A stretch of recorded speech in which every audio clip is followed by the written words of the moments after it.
light. Go, go, go.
Welcome back, everyone, to your Thursday night of Octane Online Racing, brought to you proudly by Thermaltake. Tonight, as usual, we're going to have another evening of multi-class madness as the Porsche Cup cars battle it out once again with the GT4 class on Assetto Corsa Competizione. This week, we trade the wonderful, glorious, sun-drenched South African Kyalami for the somewhat dreary but also tight and hilly Donington Park. Expect a little less sun tonight, a bit more cold weather, probably a little bit more akin to our homes here, most of us in Australia. Now, last week we saw, look, our fan favourite Lucas Keys on top of the Porsches, reminding us all why he's the man to beat at Octane. But, however, there's a few names out there tonight that could give him some trouble, so stay tuned. How can we forget, though, the GT4s of last week with Zach Jensen lighting up the final laps like a man possessed, clocking one of the best thermal overtakes we've seen so far this season. We'll circle back to that a little bit later as well. No doubt expect some really tight racing from the GT4s up front again. Now, tonight in the commentary box alongside me is my man, Dave Stevenson. Dave, where's your head at tonight at the historic Donington Park? Give us an update. Good evening, ladies, gentlemen, all ages, to the lovely Thursday night round loop-de-loopy we have at Donington Park tonight. I'm super excited. It's probably one of my favourite nights of the week at the moment, actually standing here and enjoying some lovely sim racing on Octane Online Racing, for sure. Mate, and Donington isn't just another British circuit. We've already had Brands Hatch as part of this season. I tell you what, pretty much every race I've actually had here at Donington has been all-out war. There's narrow lines, fast sweeping bends, brutal braking zones, and pretty much nowhere to hide in the traffic. I think we can pretty much expect this to be a bit of a chess match, but at 200 k's an hour. What's your experience at this track been like the last couple of times you've driven here? I think I'm actually most excited because I think this is probably the most raceable track we've been to so far. You know, starting at Brands Hatch and then going to Kyalami, maybe a little bit more of a procession, and we still had some great racing there, but there's some really good opportunities to pass and have a bit of a lunge underneath a car that might have a bad exit. So I'm really looking forward to seeing these guys maybe get their elbows out a little bit more and seeing some more late break opportunities into some of these hairpins. Yeah, that's a good point, actually. Some of the really wide sort of corner entries here at Donington Park will be really quite forgiving for those. We won't call them dive bombs. Maybe let's stick to that, as you said, late braking undercuts. I think that we could actually see some really good contenders here tonight for next week's thermal overtake of the evening. As we're watching, we're on board with qualifying in the, we're in a Porsche Cup car just at the moment, watching them scream through there at Old Hairpin, a hairpin that is not actually a hairpin, but more operates like a longer chicane as we come up the top into McLean's. Now, this is probably one of my most routinely terrifying corners in sim racing. I often find that I spit left, put two wheels on the grass, and then somehow I've gone so far left that I end up into the right wall. I don't know how I can really explain that, but I've done a few laps at this track, and we'll be doing a few more this Saturday. Dave, any particular areas of the track to watch, you reckon, tonight? Look, I suppose you're exactly right. Up through McLean's there really kind of sets you up to whether or not you go well down Starkey's Straight. So I think you're exactly right. McLean's there, top of the hill into Coppice, and then down here right where Rondinella is right now into Melbourne Hairpin. I think those two spots are really going to set you up for whether you're going to have a nice, quiet race pulling away from the people around you, or you're going to be under pressure with people kind of hounding your rear bumper bar and trying to get you to get past you. But mate, I just heard exactly what you just said. Then I think a lot of people are quite excited to see Donington race tonight with actually our duo series on Saturday racing here. I think that's going to be an exciting race as well. Yeah, completely agree. I'd expect some pretty fast lap times tonight from some familiar names, just given they would have been putting a fair bit of time into this track during the week after the race at Nurburgring last night and again tonight. So I reckon that we'll have a few seasoned veterans out there as we watch Benny Vintner fly through the S's there. For a track that's actually quite tight on your track limits, especially at the apexes, the S's, you can really send it over that second curb on the right-hand side. So expect to see some pretty interesting attempts there. I think we'll probably see one or two tonight without willing it into existence. Some alongside to the side-by-side through the S's racing. As we watch Benny Vintner here, 0.8 up, just dropping slightly coming through Goddard's onto the main straight there, but takes out the fastest lap, the man we know and love in the Audi. Benny Vintner, what a man, a 135 flat. That'll be a tough one to beat, I think. Under a second down to 8th, and these times are only getting faster and faster as we get later and later into the morning. So as that track temperature keeps warming up, yes, it's only 4 or 5 minutes, but that's what these cars really need. The tyre pressures and tyre temperatures to keep coming up. They're only going to keep getting faster and faster. Oh, not too much green taken there in the S's there, but actually what's really interesting here is Rorby on screen, looking at Discord before, was actually having a lot of server issues, so hasn't done too many practice laps in his Beamer, but still good to see him up here in the top 5, and with his 0.4 of a second up, looking to go actually into the front row of the GT4s. So and potentially having another lap here, but all this commotion going on, whether or not he'll finish off this lap really well. But yeah, Benny V in the Audi. Actually, what I wanted to ask you in chat as well was, Mr. Lubdi, Mr. Rondinella is now in a Porsche. Was that always the same car, or has he switched cars this week? I think he just switched cars. He must have had it. He might be looking for something that drives a little bit better on tarmac, but you'd be wondering if he'd be better off in a WRX, mate. The amount of time that he spends on the grass, I think he's treating these multi-class races a little bit more like a rally event than anything else. But it was quite impressive watching him go last week, almost spending more time off track than on. So we'll have to keep a keen eye on him this afternoon and evening. I think that we actually saw a video of him earlier this evening ploughing over the grass and into a wall, possibly giving us some of his usual magic. So yeah, just quickly recapping the GT4 qualifying, we had Benny Vintner on pole, we had Rashuti in P2, and then finish off was Rorby in P3. So Benny Hignett, always the class act, getting these times up for us. But yeah, they're your top 3.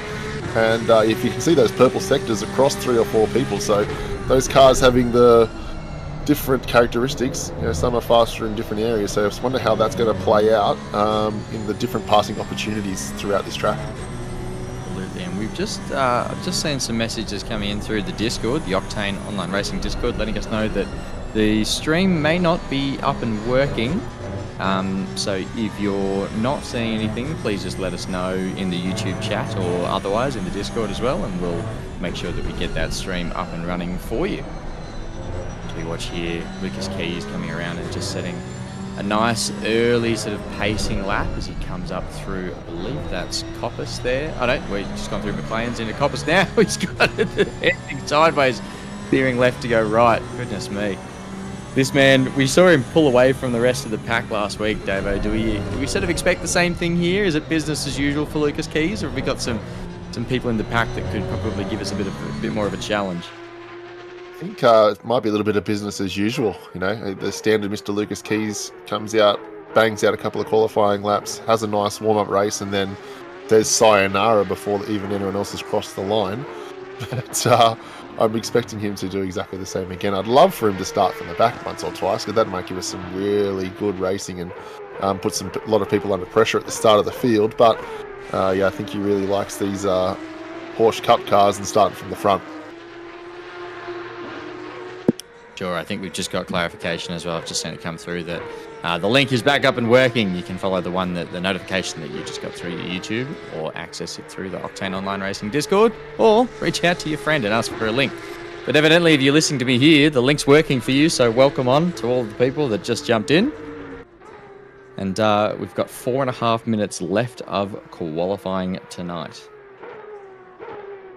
Going so fast already. I know we start our intro and the GT4s are already on track, and by the time we get a lot of our chat done, already the Porsches are on track. But yeah, hello to all YouTube chat people, and if we miss anything tonight, as always, make sure you yell out on the YouTube chat, and we'll get Mr. Benny Hignett to get back and have a look at some replays for us. But yes, shout out to all the guys that put on an awesome show last night. In sprints, is it yellow and green last night, and then red tonight? So yeah, shout out to all those guys. That was some awesome racing at the Nurburgring. Absolutely, and we definitely had our own interest in the Academy race earlier in this week, mate. We were the first, I believe, I didn't know this until it actually happened, but we were the first Octane group to actually run a complete reverse grid. So it wasn't even just the top 20 that switched around. It was actually the entire pack. It, funnily enough, in some ways more than others, it was a relatively clean race for us Academy folk, at least in Split B, which Davo and I took part of anyway. I wonder, Dave, if that was actually because everyone's a little bit more cautious, a little bit more scared perhaps going into those reverse grids, taking a bit more time, being a bit more cautious, just allowing themselves to ease into the race rather than gunning it off the start looking for position. It was definitely interesting. I think Split A, their second race, which was the reverse grid race, I think there was an accident before the green flag may have dropped, which is a little bit crazy. But us in Split B, I feel like was actually good until Mr. JC and Aries in the Pidgey Boys chat goes, don't worry, lap 2 is actually going to be the one that's going to cause a lot of drama. And evidently, Mr. Matt Madden here, my commentator, was sideways going into turn 1 with about 4 cars in his side door. So, yeah, it was still a great experience, though. I broke late and I needed to scrub off some speed, mate. Getting all 4 wheels sliding is the fastest way to slow down. No, it definitely was an interesting way to take that Apex. I have been known to turn in a little bit too early, and I really mastered it that Tuesday race. But no, we had some fun, mate. I think it was an amazing night of racing, and I really haven't done much at the Nurburgring, or the Burger Ring, as it's more commonly known in Octane. So for me, it was good to get some time and hours on that track as we watched Baketold's happy tail there wagon. Close to the top, yeah. Again. Look at that. Almost goes to the top. Just 900ths behind Patrick Johnson there. It's really funny, that interesting line that all these guys are taking through the last corner at the moment, really just trying to make sure they might diamond off a little bit and see if they can just get start of the next lap without losing too much time as well. You saw Lucas Keys early almost going right the way out to the white line and having a great run onto the start line. But yeah, as these times keep rolling down, you can see them just keep getting faster and faster, and so much time is being taken off each lap. So I think a lot of these times might actually drop a little bit further as the last minute and a half goes on. For sure. And our man Benny Hignett, who doesn't get enough of a shout out, cheers to you, Benny, for all that you do, for making this stream so easy to digest and so entertaining to watch. He's actually just pointed out that Lucas Keys is sitting in the pits, Dave. I can't help but think that we've got a bit of a last to first challenge going on here. So those that are in the chat tonight, you got to let us know where you think Lucas Keys will finish, if he's starting either towards the back or at the very back of the pack. We'll also have our usual rigmarole with where the hell will Jamie Conboy, finish in this race proceedings, as we watch it all unfold over the next sort of 30 to 40 seconds as we finish the qualifying. Insane. Like Patrick Johnson just 3/10 up, just casually, just already, half a second in front of P3 or P4 and just getting even more time. He just sends it through the S's. And that's exactly what you were talking about. That second green curb is either going to make or break your lap, I feel like, with these guys being so consistent. So maybe caught a little bit too much inside curb and spat that car sideways. Yeah, I'm looking at that, the S's section there, the little chicanery towards the back end of the track. I'm looking at that a little bit the way that I look at the chicanes in Zolder. The way that you take and tackle them in those qualifying laps is very different to the way that you take them during the actual race, purely for survival's sake, more so than anything else. Yeah, here he is, Bechtold up through McLean's and up through Coppice now, going up the hill. A couple of tenths down, so going to need to find a lot of time in the last kind of little sector here, and only 3 corners to go really to make that up, but the time keeps rolling down, so we'll hopefully stay on board with this lap unless someone else is on an absolute flyer. And there we go, lots of green curb, yep, and actually found a lot of time. Yeah, that's exactly what we're talking about right there. He does need to find 0.3 or more through these last couple of turns. He's already found 0.1. Come on, Bechtold, show us what you've got. Oh no, just a bad exit there perhaps. A really good one on a previous lap. As he comes into the last turn, Goddard's here. This one you really have to, as Dave said, diamond off or V off, as he's found almost 2/10, which is a bloody good effort there. Really well done, just finishing 0.123 behind Patrick Johnson. McDowell here just coming through, I believe that. Yep, that's Goddard's onto the main straight. Not going to get there on Wheatcroft Straight, but sits comfortably in 5th. A little bit of padding. Qualifying done. Qualifying done and dusted. As quick as it started, it's now finished, and we're almost rolling into the race already. How quick does that gone already? But Johnston, Bechtold, Thurcolini, which is a very interesting top 3. I know Johnston's been really fast over the first 2 rounds, but to have Bechtold and Thurcolini there in 2nd and 3rd, usually they've been around the 4th or 5th mark, so that's a really, really great effort from them. And seeing some other names a little bit further down. As we go through the list, we go through the field and have a look at these great liveries. Mate, what are your thoughts on qualifying so far?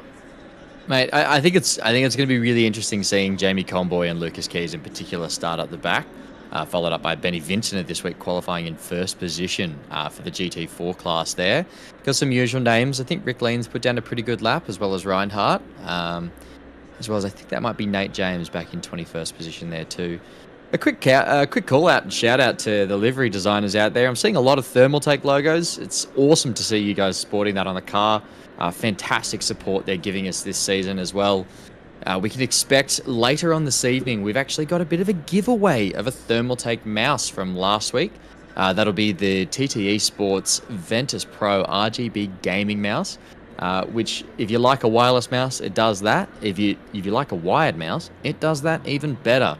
Tell you what, as someone who runs a wired mouse in chronic fear of my mouse dying and have the batteries go on me, that would be a nice in-betweener for me. So stick around tonight as we move over to that. We'll also be running through our thermal overtake of last week as we look at some of the best moves from all of the Sprint Series and the GT4 Porsche Cup. As we go through that later on with Dave and I before we hand off to Split Red.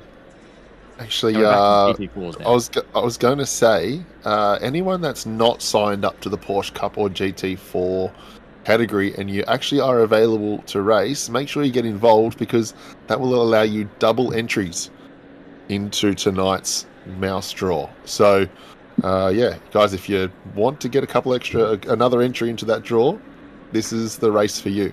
So I saw that actually online. I know Glenn was pointing that out. Double entries for anyone that is entered into both sprints and into the GT4 Porsche Cup racing. Yep, Dave and I should have gone and signed up then.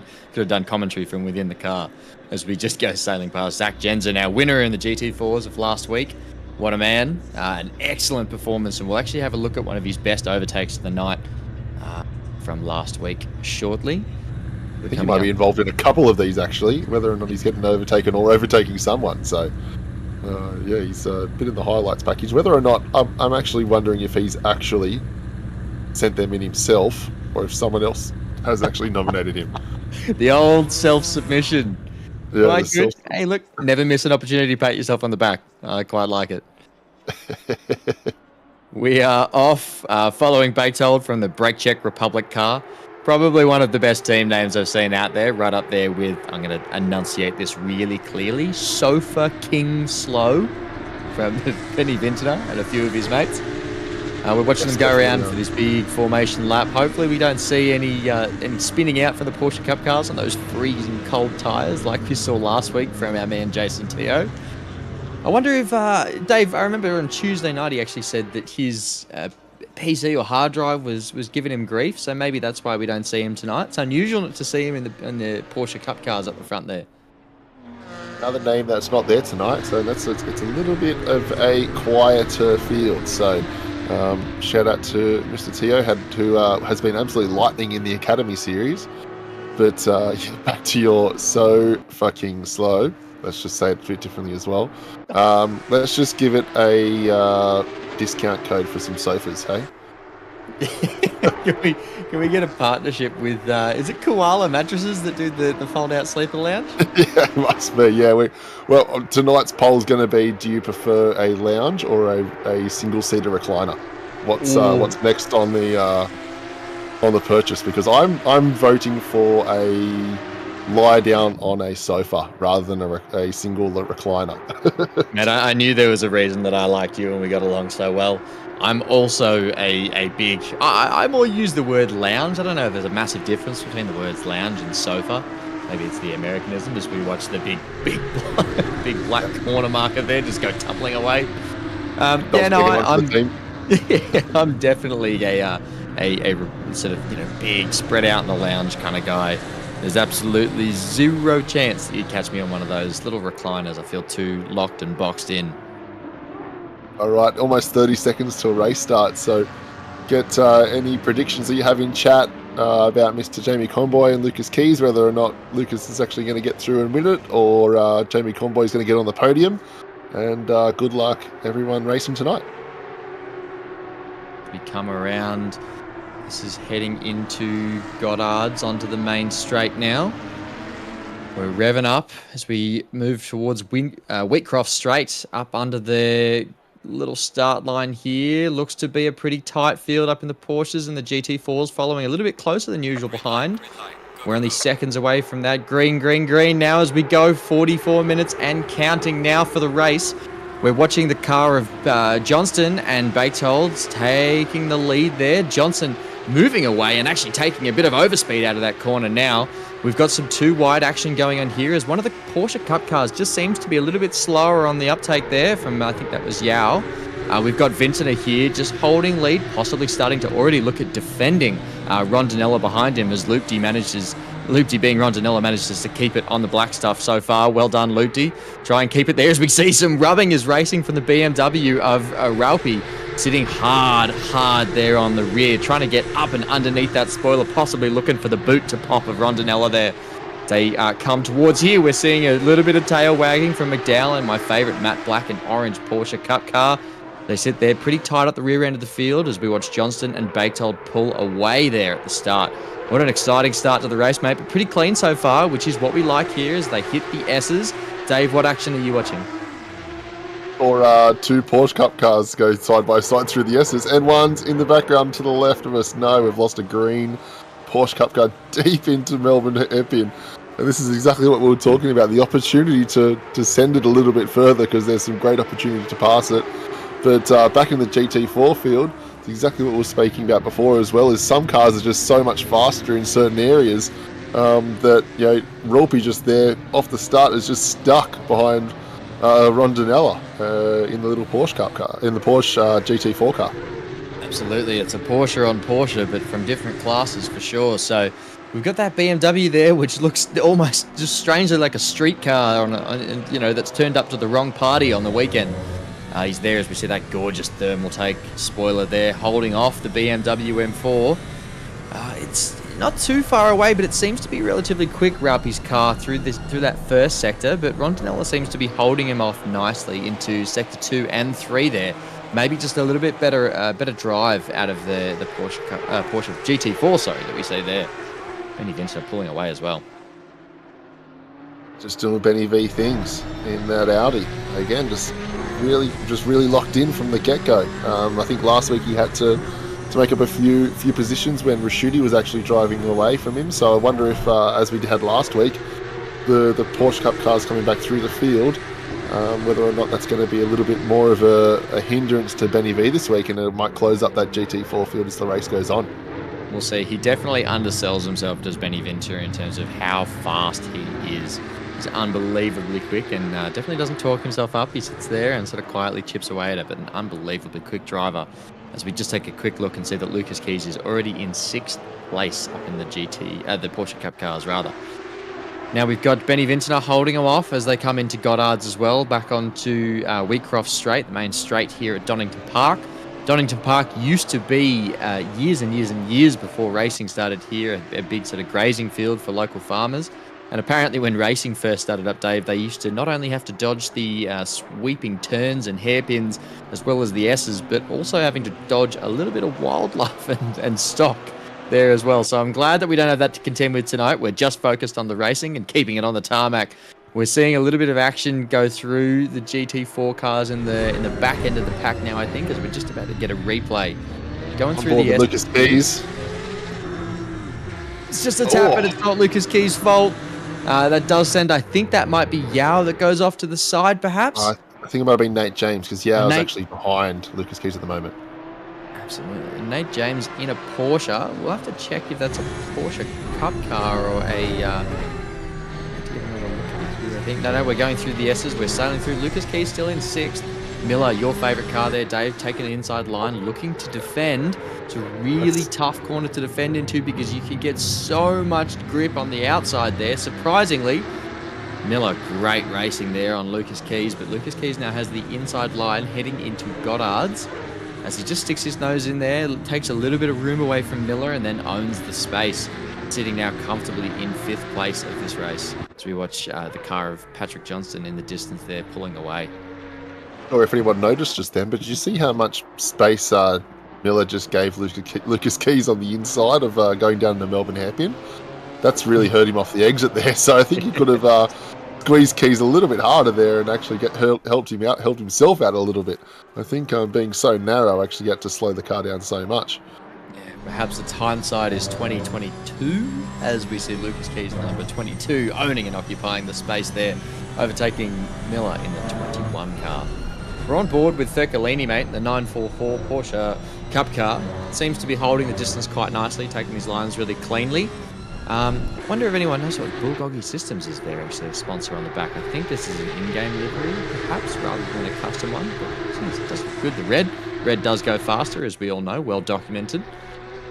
Shout out to Damiano, because he's going to be actually commentating the split red a little bit later tonight. So if you're a Thircolini fan, make sure you stick around and watch that. It's the first time he's going to be in the commentary box this series. So, and Bechtold going defensive for a very strange reason. I'm not too sure why he was so narrow just there.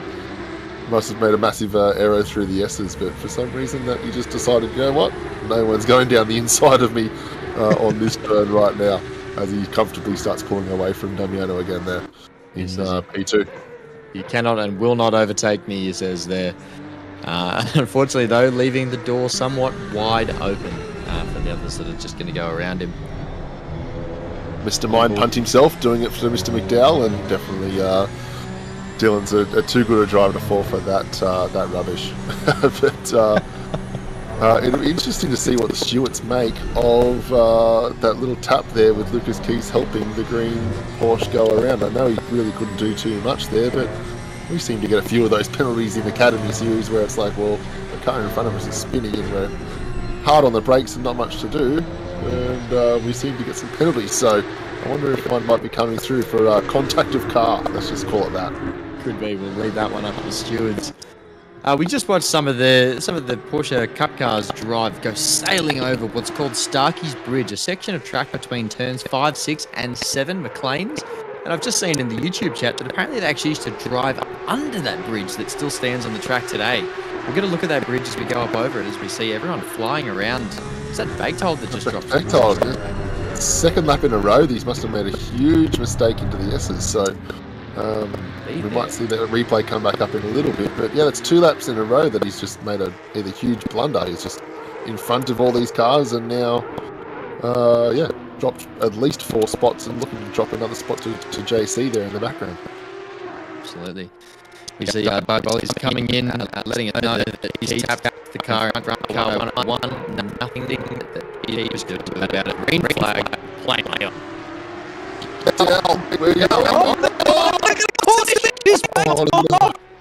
Baketold and McDowell off. No good. I told you about that right at the end of the day, but it lives in my mind rent free. My goodness, we're seeing some action here tonight. Is that JC as well, the football car? I think it might have been. You'll be hearing about that later from us. Guys in the chat, can you let us know which car that was while we get the replay up for you?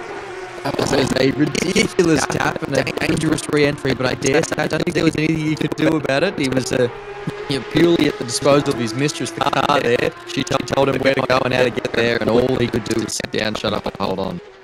Was it Mr. Mind Punch that was behind McDowell as well? Let's have a look on the board. This is going to go all the way back. Oh, lordy. Car 464. Yeah. Yeah, no good. They're really struggling in that 0TC Porsche Cup car. As we see Keys going too wide here. Up the inside of, I believe that's Thurkalini. Yes, just takes the position there as well. Very cleanly. Yeah, just so much speed carried through the S's that, Thurkalini couldn't do anything other than just watch a car go past him. Here it is, turn 1 incident, and it is, Lucas Keys behind McDowell. And you watch how McDowell just outbrakes himself, goes a little bit wide, slides through the corner onto the grass, and just the rejoin here just collects Baketold and Convoy just trying to get out of the way. Just nothing they could do. Absolutely no good. We're not sure there. We're just seeing some messages coming through the stream saying that the sound may have dropped for a bit, but I believe we're back. Welcome back, everyone. Sorry that we went a bit crackly there. All you missed was us losing our minds over the incident that took place just in front of us there of McDowell with a bit of a no good re-entry and taking out the cars of Convoy and Baketold there, who have now dropped back to 7th and 9th respectively. The battle packs for the Porsche Cup cars was going so well, and it was actually just some really quality racing. But now, if you have a look at the track map, they're just so spread out. So there'll have to be some, hopefully, some GT4 cars that get in the way of some Porsche Cup cars to see if we can get some racing back going through that field again, because they were actually getting some really good racing going, and only in the first 10 minutes of the race.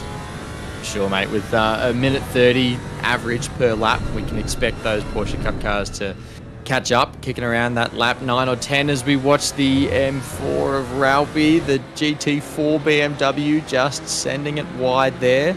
We see a GT4 red and black one sneaking it up the inside. I'm not quite sure who that is just yet. I think that's Rashuti. Rashuti's just overtaken on the inside there and has held his place, sitting up there in the Maserati. Mate, very interesting. Rashuti's been the guy to beat in the GT4s this season so far, but actually a little bit off the pace this week. So maybe just a track that either he might not be the most familiar with as well, as Benny V and Loopty are just kind of distancing themselves as the race has gone on. But it's nice to see a great opportunistic overtake going down through the curves there from Rashuti.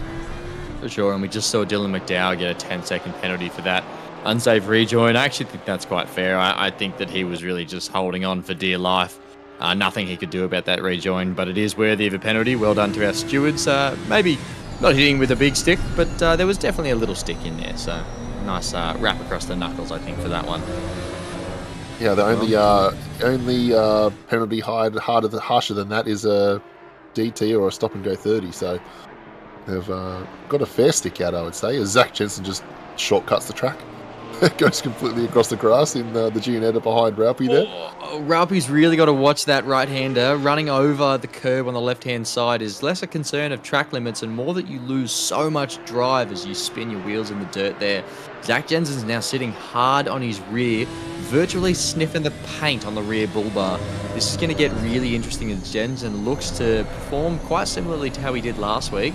Start moving and weaving through the pack, as I'm sure, even though he's right behind Raupi there, he's got his eyes on the cars of Raschuti, Rondinella and Vintner ahead.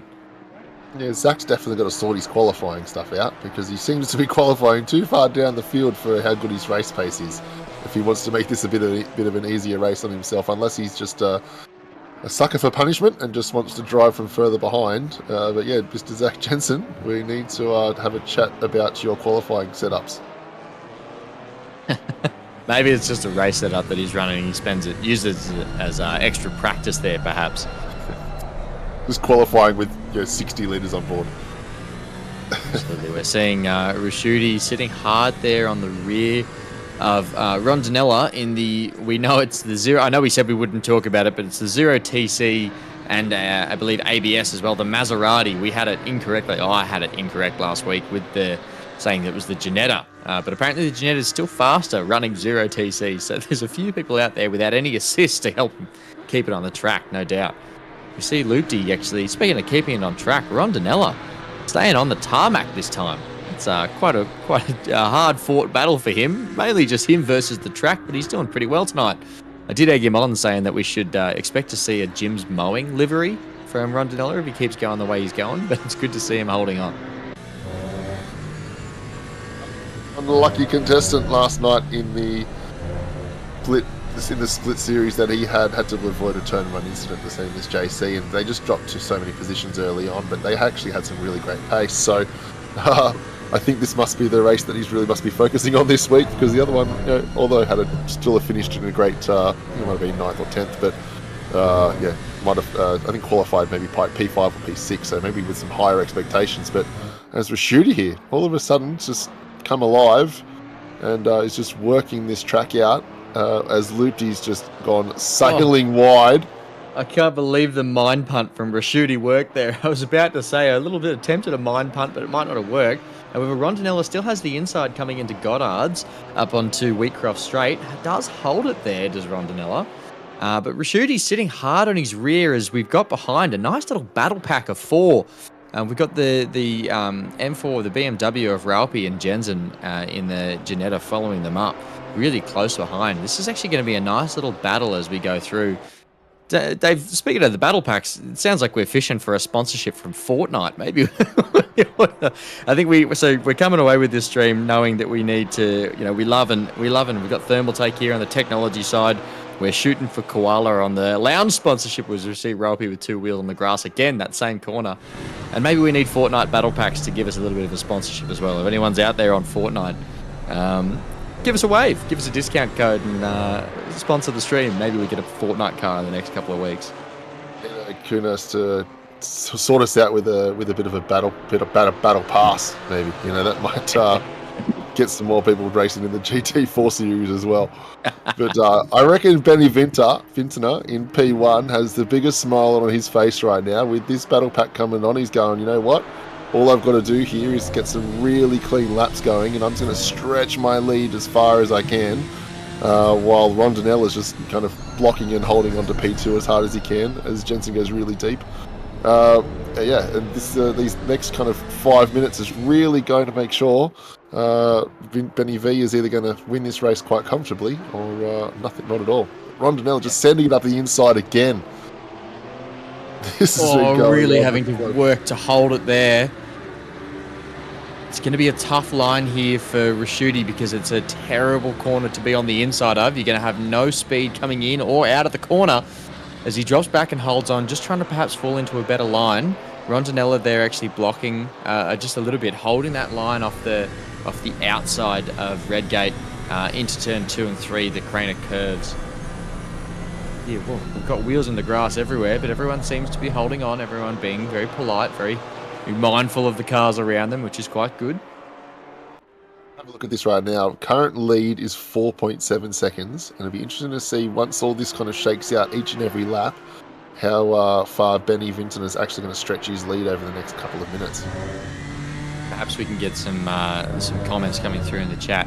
We've currently got him sitting, I believe, 14 seconds. Oh, no. No, my mistake. He's only 4 seconds ahead of Rondinella, I think, by the looks of it. Oh, no, there we go. It's just updated. So he's 18 seconds behind Byrne, 4.5 seconds ahead of Rondinella there. What are we going to see that extend to? If you're in the chat and you can let us know. I think that we might see that one extend out to perhaps my money's going to sit on, let's call it 8 seconds by the end of the race, mate. Still got 27 seconds, but I think Rondinella, as much as he's wagging that little tail of the Porsche GT4, I think he's actually going to catch up a little bit, depending on whether or not this pack can just give each other some room and focus on pace for a bit, as we see a light tap from Ralphie there with Raschuti slowing down just a little bit too much. The tail of Zach Jensen's Janetta wagging in the background. So if we're talking about Benny Vintoner's lead extending, we've definitely got to shout out to Mr. Johnson's lead diminishing very quickly. Tog Ryan in chat, great shout out. Thank you for highlighting this as well. But down to 1.5 seconds, Lucas Keys. You know, he had an almost 6-second lead about 5 minutes ago, and has diminished that lead down to 1.5 seconds. And I reckon we might have a race for the actual outright lead in Porsche Cup coming up in the next one. But there's these two going side by side through the old hairpin, going up the hill up to McLean's, and Ralphie actually taking advantage of maybe a mistake at turn 1 there from Raschuti. Yeah, wondering if Raschuti, again, just similar to last week, getting lost in the battle, just a touch there. So we see Lucas Keys has actually dropped 4 tenths, on Johnson. May have had a bit of a dodgy corner exit there, but I'm sure, as Ryan said in chat, we're going to see him still catching up that by 2 seconds. And you're absolutely right, Dobols. What a move by Car 12 there. Ralphie coming in and just blocking the exit of Raschuti there. Might be a really good contender for that thermal overtake of the night, perhaps. Replay time. This must be it right here. And Raschuti, terrible exit down the hill. Around the outside to the inside, holding him off, giving him absolutely no room, sitting on the curb. Hangs on the rear bumper, but then has to concede, does Raschuti there, letting the BMW of Ralphie sing up the inside, just getting clear, finally getting Zach Jensen off his tush. Well, we're back live now, and we've actually seen that Raschuti's taken the position back, but they're going too wide into this first corner. Redgate sitting there, BMW with a more favourable line, able to drop a car in the way there and actually block effectively from the inside. Zach Jensen sitting there with the best seat in the house, thinking, however this goes, I feel like I'm going to get a good run out of it. Pretty good position to be behind two battling cars, Davo. I think Zach Jensen's sitting there going, I've never seen a wider roadblock in my life. Come on, guys, we're losing time here. And actually losing time to the Porsche Cup car behind them. Oh, that must be the Jamie Convoy or no, there are 2 leaders. Oh no, this is not going to end well. We've got our 2 leaders in the Porsche Cup Series coming up in our GT4 battle pack as Johnson just squeezes past Jensen there. Lucas Keys is going to get an easy run through here, of course. Now, Dave, we saw some interesting commentary come up from last week's race as we actually clarified the blue flag rules of these races. Multi-class racing doesn't operate like a normal, rear of the pack and front of the pack catching up, where you actually have to concede and move off the racing line to allow people past. Interestingly enough, we see in multi-class racing, the blue flag rules are very different. What it's requiring is the slower car to hold your racing line, keep racing as predictably as you possibly can, and the faster car is expected to find a way around you. So Raschuti lost a couple of positions through that mistake last week, and I doubt he'll be doing the same this week, as we see these cars, the 2 cars of Raschuti and Ralphie have just been swapping back and forth positions. But Raschuti making sure that he doesn't lose any of that time and that precious track position this week to the Cup cars. So what you just said there sounds so much easier said than done. When you've got Ralphie in his position wanting to hold on to his position, Raschuti wanting to make sure he can keep going forward. It's Ralphie going really wide. That's what allowed Raschuti to kind of get up the main straight. And I think Ralphie actually sends a late break to get that position back. But as I said, that's much easier said than done with the faster cars wanting to come through, but you not wanting to lose any positions or any track time. Absolutely. Now, Dave, with all of your real-world racing experience and academy experience as well in sim racing, what do you do here as Zach Jensen, as we watch him almost sideways coming around? I believe that's it might be McLean's there. Yeah, what's your thinking there, mate? How do you approach it when you've got two cars battling in front of you? Because I was in this position on Tuesday night, and I had no idea what to do aside from just sit back and watch. Do you try and make your own move and get involved, or do you sit back and kind of wait for things to unfold? I think JC put it best in his actual walkthrough on Academy series. I think it's, you've got to be patient sometimes, It pays to be patient, Yes, if it's just one car, yeah, cool, it's easy to take that lunging move. But when you're in a bit of a battle pack and you are that faster car, sometimes it pays to be a little bit patient, just get a little bit of a better run, just as Lucas Keys does right there, and tries to make it a little bit of an easier pass, and then you end up not losing as much time as you think in the grand scheme of things. Absolutely. Patrick Johnson here is going to really be feeling the pressure as he comes up behind Benny Vintner, a man who is now 7 seconds clear of the pack, so 8.5 estimation from Jake Foster in the chat is looking to be a little bit conservative now. We're going to see some really interesting maneuver as Benny Vintner basically actively blocks the racing line, as he's entitled to do. He's going to hold his line here. He's going to force these two cars to take it inside. Lucas Keys is stuck behind Vintner there. Great racing from these three. You've got to be thinking Benny Vintner's grinning ear to ear, knowing exactly the carnage he's just caused there. We're watching these two get closer and closer. Lucas Keys hard on the tail of Patrick Johnson. Johnson's going to have to move into a very defensive mindset now, drive as cleanly as he possibly can, and possibly sacrifice some time to retain that track position. Saw exactly what we were talking about right there. Lucas was just a little bit patient, slotted in nicely behind Benny Vintner. Still got a great exit and made a really easy pass down the straight. Yes, there's a massive speed difference between these two cars, but you just saw it. If he stuck his nose in actually through Coppice there, he would have had a terrible run the entire way down the straight and actually would have lost more time in the grand scheme of things of his overall race to try and catch up to Johnson there. Yeah, absolutely. And it's so astute, man. I think that was absolutely great racing just to watch there as Benny Vintner held his own and said, no. Just because I'm a different class of car, you've still got to work to get around me. There's absolutely no way I'm conceding to you here. Watching some action down the rest of the pack, we've actually got Rashuti back above Raupi now. I wonder if it's that right-hander that Raupi's been having trouble with in the BMW, just running wide and putting two wheels on the grass there. Just before, I believe it's here we go, up into McLean. So it's the last turn coming out of the old hairpin that Raupi seems to be struggling with. Lucas Keys just going for a bit of a mind punt attempt there, but doesn't seem to unsettle Patrick Johnson too much. These two cars very tightly matched. Patrick Johnson, one of the fastest drivers in OOR, all up. Here we see, I'm willing to bet we're going to go just a little bit wide on the left-hand side. Misses the apex.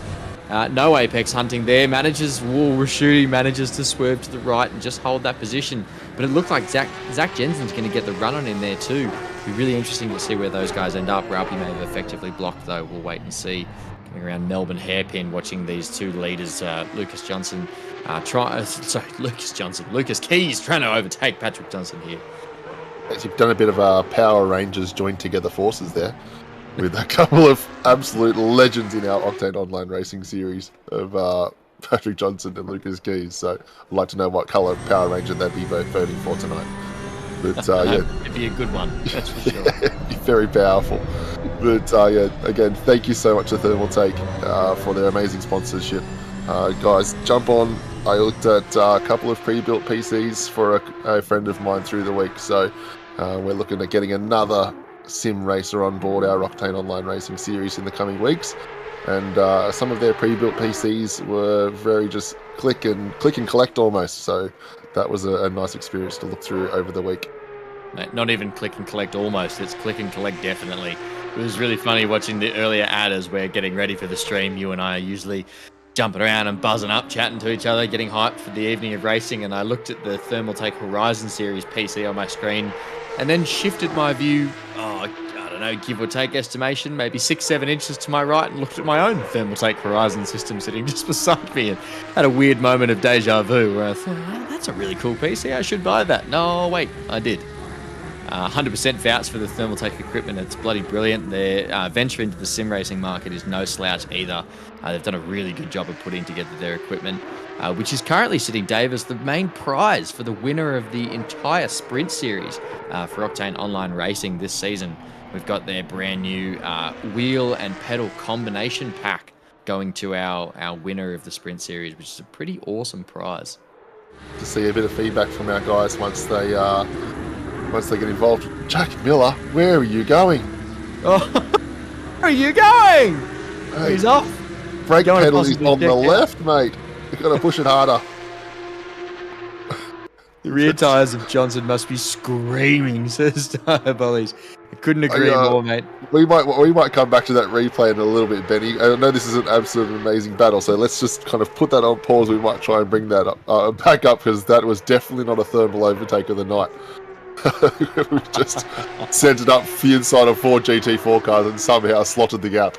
Yeah, I get that you got to get it done somehow, but that's not exactly the cleanest or the best way to do it.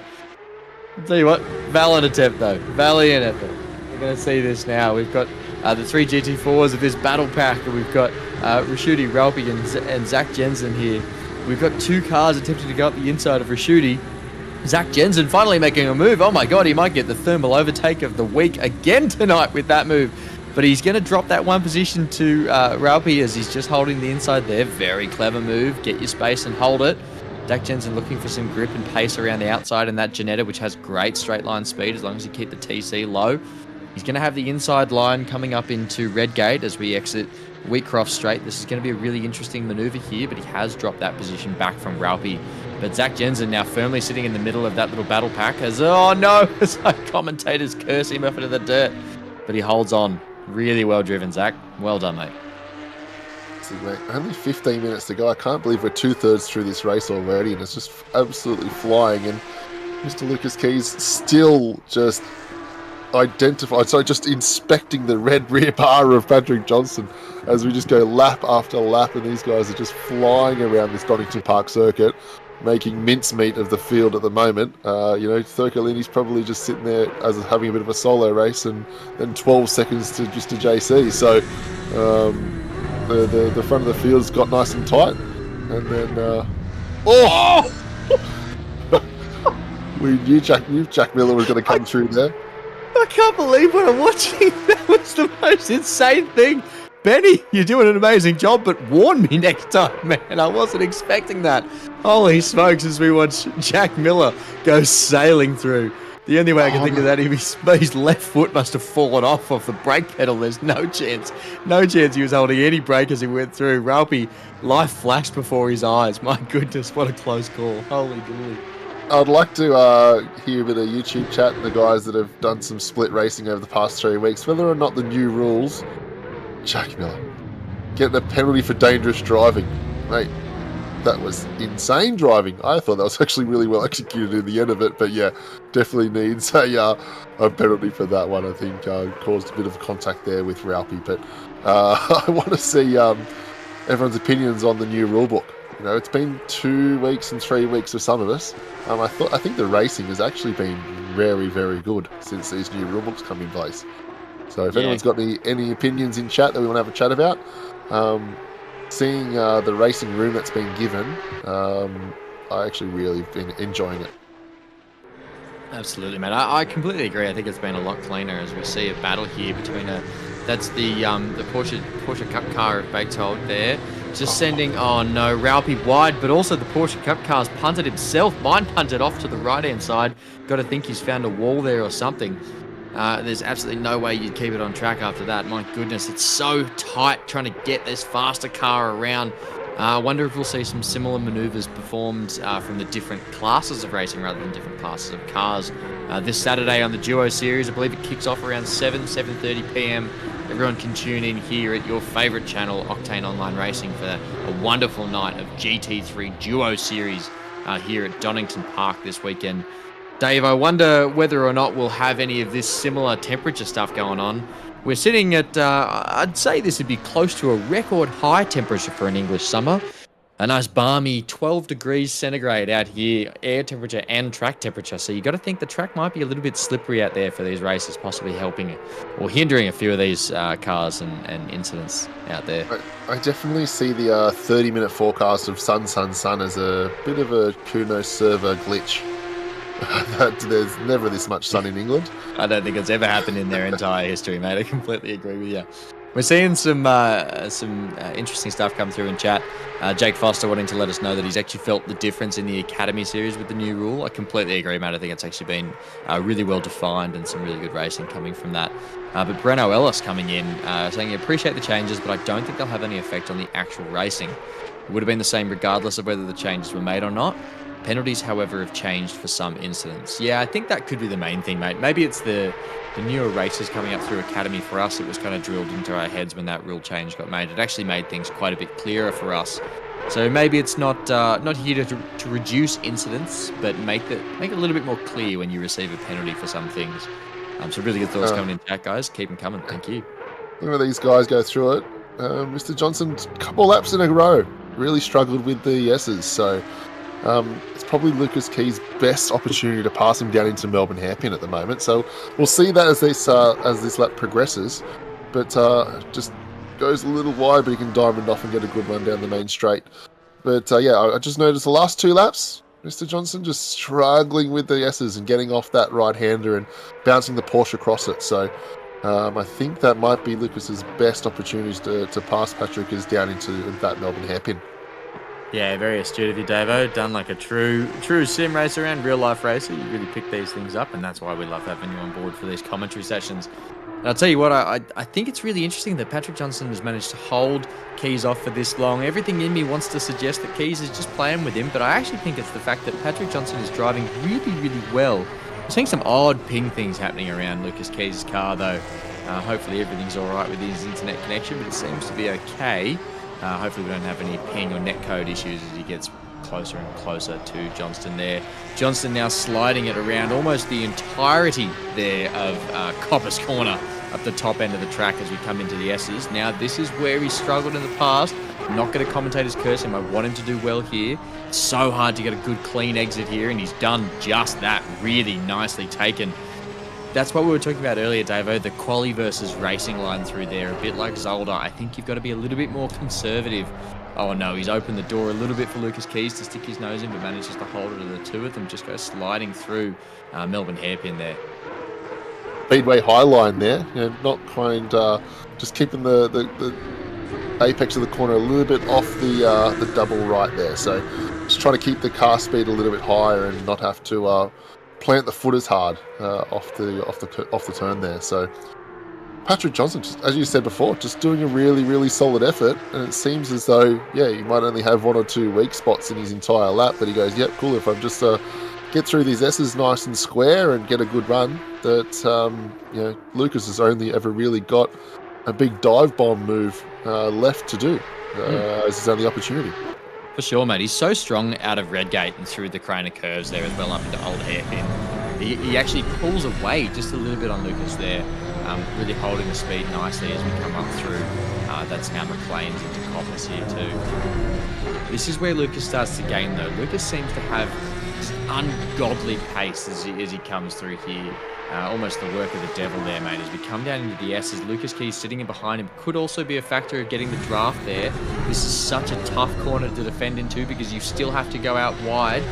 Oh, wow. Patrick Johnson holding it nicely, but Lucas Keys does get a lot of overspeed coming out of the turn there. We see a beautiful PP, the PP meme sitting there on the rear end of Johnson's car. First time I've seen it because we've been that close, but I'm a bit of a PP meme lover myself. One of my favourite series of emojis there, Davo, just in case anyone was wondering. Yeah, that's the old disc. Is that's an Octane meme there, isn't it? That guys run a lot of. It seems to be popping there, up everywhere. Yeah, I don't actually know anything about the origin, but it's a good little cackle for me every time it comes up. It is a good one, and there's so many. I've seen actually a few more pop-up blue ones this week. So I'll tell you what. Shout out to as we just go sailing around the GT4 there. Big shout out to Chris Cooley, aka Dink Dong. Seems to be the master of memeology. He seems to really know about all this stuff, and every time he reacts with some array of little emotes and memes there does actually get me chuckling and sometimes cackling there through the week. Yes, the memes have been flowing in our Pidgey chat this week as Patrick Johnson's just got exit right as you said it. God, no. Patrick Johnson just not even opening the door and leaving it wide open for the winter. It's bush week here in Patrick Johnson's house. He's left all the doors open. I think that's what's just sailing through. That's exactly what you were saying in qualifying. As you exit McLean's, you just drop that wheel on the left-hand side and you just ever so slightly just exit to the right-hand wall.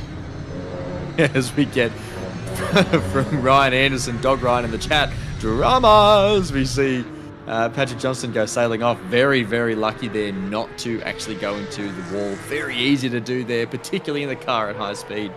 Oh, someone put the heart rate monitor on him. It would be soaring as that car went to the wall.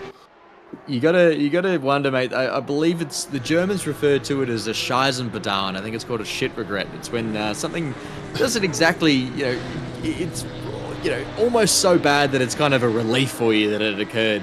He's gone careering off the track there after having defended Lucas for, I think, almost close to 10, 15 minutes now.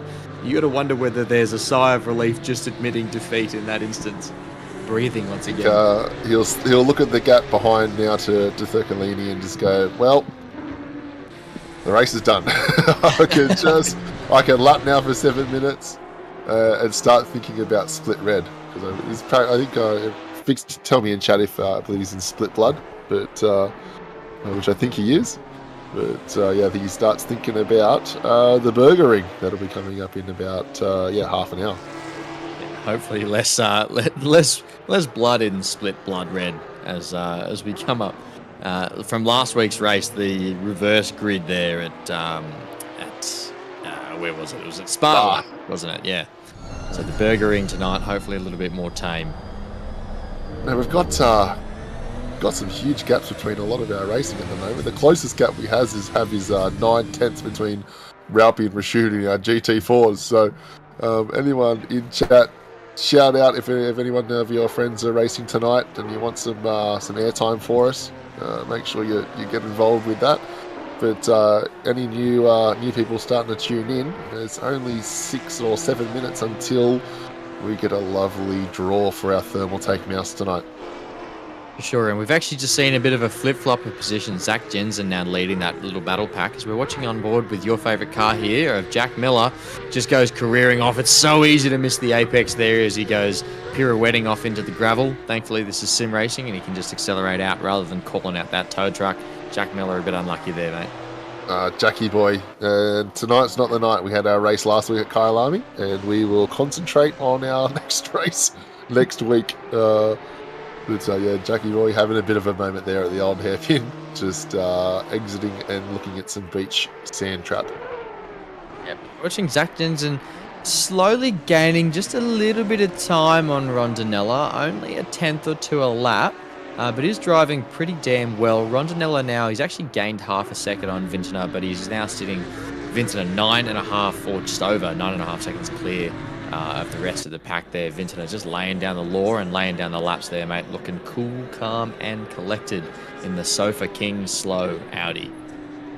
Mate, it's very interesting to see, talking to a lot of these guys through the last week, not many people liking Kyalami, and then a lot of them coming to Donington Park. Not many negative thoughts or mentions about this place, so obviously people must like this a little bit more. Whether or not they're a bit more familiar with it, whereas some old racing with some sprint series racing, or they're just gel with it a little bit better. Mate, I'll throw down with anyone that thinks that this is a better track than Kyalami. I adore that South African piece of tarmac. What a track! Donington's excellent in its own right, but maybe it's just the way I drive it. I tend to drive very similar to a lot of what we've seen tonight, which is 2 wheels in the dirt and careering off into the distance. So maybe it's just a personal preference. Let us know in the chat there, where does Donington sit in your overall list of tracks on Assetto Corsa Competizione? Oh, hell, all of the racing tracks in the world. Where's it sitting for you? Is it one of your favourites or one of your least? Yeah, shout out. I had a really great race here last year last season Academy Series, so I'm still rating it quite highly. With just the ability to race around other cars and and some great passing opportunities. It's high on my list at the moment still, but I haven't done too many tracks, so.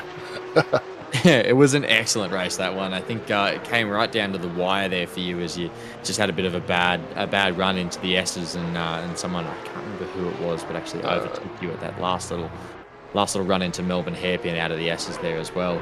I think it might have been one of the Rosser boys. Just to see Rosser. Yeah, Callum or Michael Rosser, who are now both sprint drivers, having graduated from the Academy Series. Shout out to you boys. Well done. It was a pleasure, absolute pleasure racing with you last season.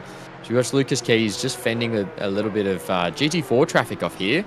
Coming into Redgate now. He's going to have the cars ahead of him with Zach Jensen, Rondinella, and Vintner 9 seconds ahead of that to contend with. It's going to get a little bit prickly here, but there's a lot of racing room out there now. The cars and packs are spread out a little bit, so we're not expecting too much carnage here.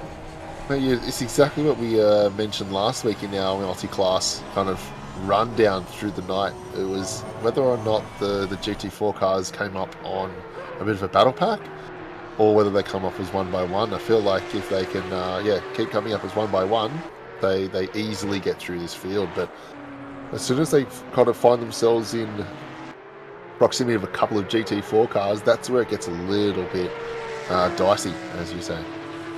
Absolutely, mate. As we see, quick shout out to JC, Jamie Conboy, our man up there in the car 117. He's actually, I think he's up there as, aside from Lucas Keys, obviously, he's hard charger of the night, mate. He's now sitting comfortably in 4th, 11 seconds behind Thircolini and 2 seconds plus a 10-second penalty back behind him to McDowell. Really great race so far, Jamie Conboy. The only coconut, mate. Well done. Great drive. Crushed it. And, that's with a Bechtold McDowell incident as well. So some serious pace there from Mr. JC tonight. He gives us a bit of a wiggle, so he must be listening to the YouTube chat. So shout out to Mr. JC. But he's done an absolute fantastic job. Yeah, he qualified maybe 1 or 2 just in front of Lucas Keys. I'm not sure if he qualified at all, but done an absolute ripping job tonight, coming up to P4, which I think might be his highest position in the GT4 Porsche Cup Series so far. Absolutely, as we see Patrick Johnston just fending off those slippery rears that have spent so long defending the position to Lucas Keys. They must be worn out and exhausted, ready to go home. So we do a quick run through of our standings here, Dave. In the Porsche Cup car, we've got Keys, Johnston, Thircolini, Conboy, McDowell, Yarl, Bechtold, and Bartoletti, followed by Byrne as well there. As we go to a quick replay here, we're watching McDowell in the black and orange Porsche Cup car, just getting that Porsche Pogo, goes off, narrowly misses, hitting the GT4 there. Stay off the track, hold your brakes. Okay, not there. Reverse, get out of the way, but he manages to hold on, not causing too much carnage. Well done there. McDowell managing to keep it alive. My goodness. Another driver that they're putting down this race as a bit of a misdemeanor. This we'll move on till next week. Yeah, misdemeanor from perhaps we'll call Donington Park the track misdemeanor. It's this track's been quite mean to a few drivers out there and really not enjoying it. Pardon the dad joke, but it had to be done. So we go down through the GT4 line now for one last lap. Must be. Yep. We've got it. Yeah, I think Lucas Keys just starting their last lap right now, so this will be everyone's, or a lot of these guys' last lap. So if there's any positions that we can get changed over, that'd be great. But these guys have absolutely driven an awesome race tonight. I think there's only been a couple of incidents, and it's really only been some crazy rejoins, where just people have gone wide and caused a bit of an accident as they've rejoined. For sure, mate. I'm not sure what Porsche Cup car. Red and yellow is usually a pretty good indicator of Rick Lean, but I think it's the 96 car there. He's actually not able to get around the GT4 of Benny Vintner, who's flying through. Same with Lucas Keys going sailing through the straight there. Yeah, not sure who that yellow and red Porsche Cup car is, but gee whiz, it's doing a bloody good job of actually holding off. Trying to keep up with Benny Vintner there, who is unbelievably quick in the GT4. Quick recap on the GT4s. We've got Vintner followed up by a 10-second gap, maybe just over now to Rondinella. Zach Jensen, our winner of last week, sitting 3 seconds behind that. Ralphie, Raschuti, Baker, Klomp, Busk, Reinhardt, James, and Lean down the back there. A very, very well-run race. It's a tongue twister from Benny Vintner up the front there in the Audi. What a man, what a car, what a drive. Really well done. As Lucas Keith crosses the line, someone give us a countdown of how quick it takes him to leave this server. That's what he's most famous for, but that's actually really a good shot right there. Our Porsche Cup car winner and our GT4 winner crossing the line within seconds of each other. So nice to have both our winners on the screen at exactly the same time. That was a great shot there, Benny. Sure, we see Lucas Keys there going for his celebratory burnouts of the winner. We see Patrick Johnson, a man who fought so hard this entire race. Really, really well fought. Just super unlucky there, going wide up onto the top side of the track. It's super difficult to hold it out here. Gareth Ralpy, really well done as well. Jamie Comboy, my hard charger of the night. Man, sitting in position number 4 there as he gets a bit of a happy wag from the Porsche Cup car there. Well done, JC. Good race, mate. Just don't go too far, because coming right up is going to be a couple of segments that you don't want to miss out on. It's going to be Thermal Overtake of the night and our draw to win a mouse. A great seeing these little sim cars do little burnouts and spins, mate. What a great way to celebrate a good race in an evening on cars that don't cost multiple millions of dollars. Well done, and a huge congratulations to our winners, and hats off to every driver that survived this. Let's call it a roller coaster of a track. And, you know, as always, tonight's multi-class race, it was a bit of chaos, and it was brought to you, this collected chaos, by the cool, calm, and colossal Thermaltake, powering peak performance, and evidently me on and off the track. As Dave said, stick around, as just shortly we're about to go through our thermal overtake of the week from last week across our Sprint Series and GT4 Porsche Cup. We'll also give away that mouse that I mentioned earlier on, the fantastic Thermaltake TT Esports Ventus Pro RGB gaming mouse that has both wired and unwired, or disconnected, wireless, whatever you want to call it. Has all of the functions, does about everything you need. So tune in for that giveaway in just a few moments. Dave, can you tell me about the race tonight? What'd you see? What's your Thermaltake moment of the evening across the classes? Mate, I think my Thermaltake driver of the night, or overtake of the night, or hard charger, I think that, you know, what we're looking for in terms of some great entertainment, Benny V. I think probably he gets my vote. You know, it was very clean, but that was just a class drive in a GT4 field, where last week it was kind of top 5 were covered by only a second. This week was just absolute class in the GT4 field by Benny Vintner. And then I'm going to give a bit of a shout out to Thurkaleni, P3. I know he's been knocking on the door of a podium there, and that's an absolute great drive to finish off P3 tonight. What about you, mate? Matt, I think unbelievably driven from Patrick Johnson for most of the night there. So even though he lost it in the end, absolute Hail Mary job there, you know, pulling it down to the wire, almost holding off Lucas Keys, and completely agree with you on Benny Vintner. I'm going to double down on that and say that after last week, he didn't quite get over the line first there, but he did a really good job. But Dave, now it's time for what will become my favourite segment of the night as we go into the thermal overtake of the night. Our man, Benny Hignett on the stream, is actually going to give us a good look at Kyalami last week. I said I enjoyed it. We're going to look at it again now. You might be listening to my commentary from last week. I'm not sure, but we're going to see this wonderful move from Zach Jensen taking Cheetah Curb on the outside there almost, looking to get through and past Benny Vintner. An unbelievable move from Jensen there. Top stuff. It might have been the pass for the win. You know, the 2.5 minutes right there. Clutch performance to actually take the position away from Benny V with only 2.5 minutes there, and then went on to win this race from that exact opportunistic overtake. Yeah, absolutely. Going for the win there as we watch the second car here. Now we've got Johnston on the inside, and we've got look at the happy wags there, mate. Unbelievable work here. This is from the GT3 split of last week at Spa. We have a very, very insane move here. Zach Jensen on the inside, and we've got a Johnson on the outside. Manages to go and do the undercut, come up the inside and fire up through into Eau Rouge. An unbelievable move. Just absolutely incredible driving there from Johnston. I really liked how he opened up the entrance there. Now we've got, I think we've got... the Audi that's going to go on the outside of... So it's Loopty, actually. I think it's Loopty, you know? No, it's Saxon. Sorry, Saxon. It's Saxon trying to pass Stockton, and he tries to get on the outside and actually hungs it all the way around the outside of Stockton and uses that awesome Audi bottom end to get out of that corner and drive down to Eau Rouge. So, yeah, that was an absolute awesome overtake on the outside of Stockton, as I think he had a bit of an issue in the last hairpin.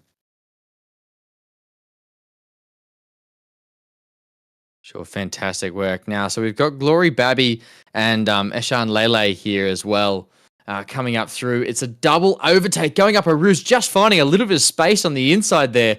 Unbelievable work, mate. It's an incredible thing to do when you've not only 2 wide, but sometimes 3 wide there.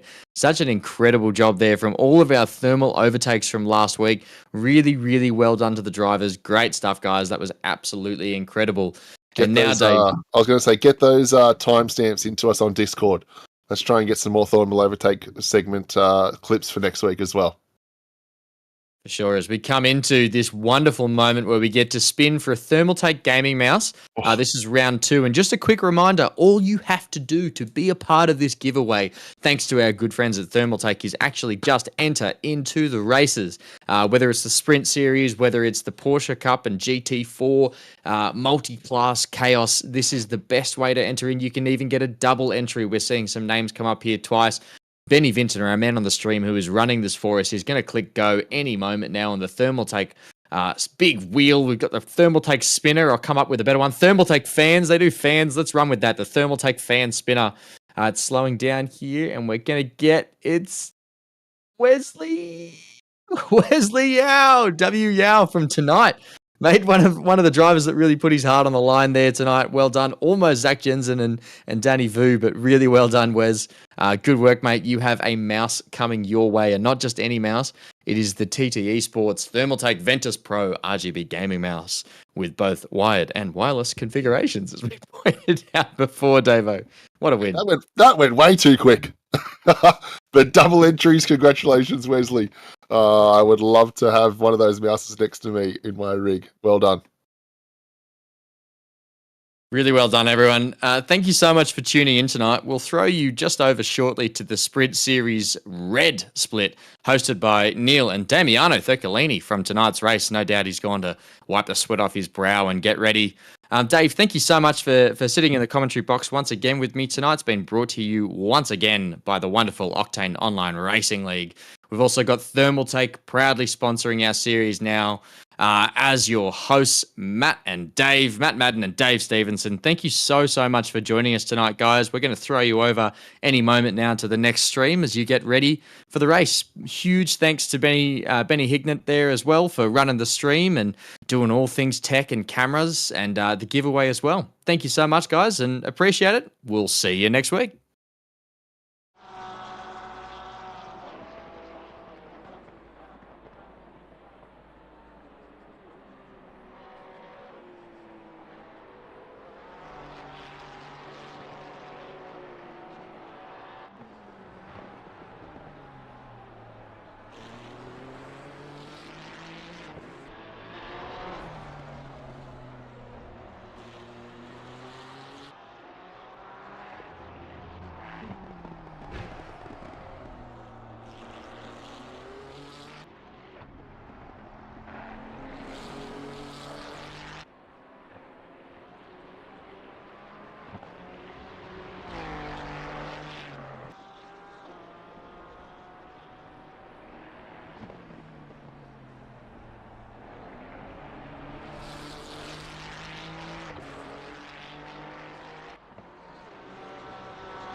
Green light, give it all you can.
green light, go, go, go.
Green light, go, go, go.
And good evening, everybody. Damiano here, and I'm in the comms booth with the wonderful Neil Hayes. Welcome aboard. And tonight we have our sprint series with Octane Online Racing, brought to you by Thermaltake. We have round 3 at the Nurburgring. Good evening, Neil. Yeah, how are you going, Damiano? And welcome to all the viewers. Thanks for sticking around for some technical issues with the drivers out here for round 3, as you said. Just doing some practice before we move into qualifying. And thank you again to Thermaltake and the random winner for the mouse as well, to Wesley Yule, getting the Vantis Pro RGB gaming mouse. There's talk out there on that chat there was earlier that he's apparently a keyboard mouse player. We don't know if that's so true there at all, Damio, but what do you reckon? Well, if he's a keyboard mouse player, that mouse is certainly going to take him to the next level. It sure will, and he'll have all the fancy lights going on at the same time at the palm of his hand. Oh, do you think he'll have it set up for red for braking and green for accelerating and a little bit of fading in and out as he changes direction? I think one thing that we'll have to get Wes to do is actually send a picture of his setup once he gets that Thermaltake mouse and really show if he is a keyboard mouse player, as we heard from a few comments in the chat there. So, JC, we're not too sure if we can take your word for it, but we'll wait to see some photo evidence in the coming future. Yep, we have the channel there in our what's the program called? Help me out, I've lost it already. Discord, and we have a Discord thread in there. That's where we have hardware and rig setups in there. So I look forward to seeing something. Yeah, we sure will. Now we're not too sure how long this but we're presuming this practice session will be cut short due to just being overtime as they reset the lobby, because it was set to 30 minutes instead of the 45-minute sprint race we're going to see here tonight for Split Red. And if it can be anything like last week, I think we're in for some fireworks once again.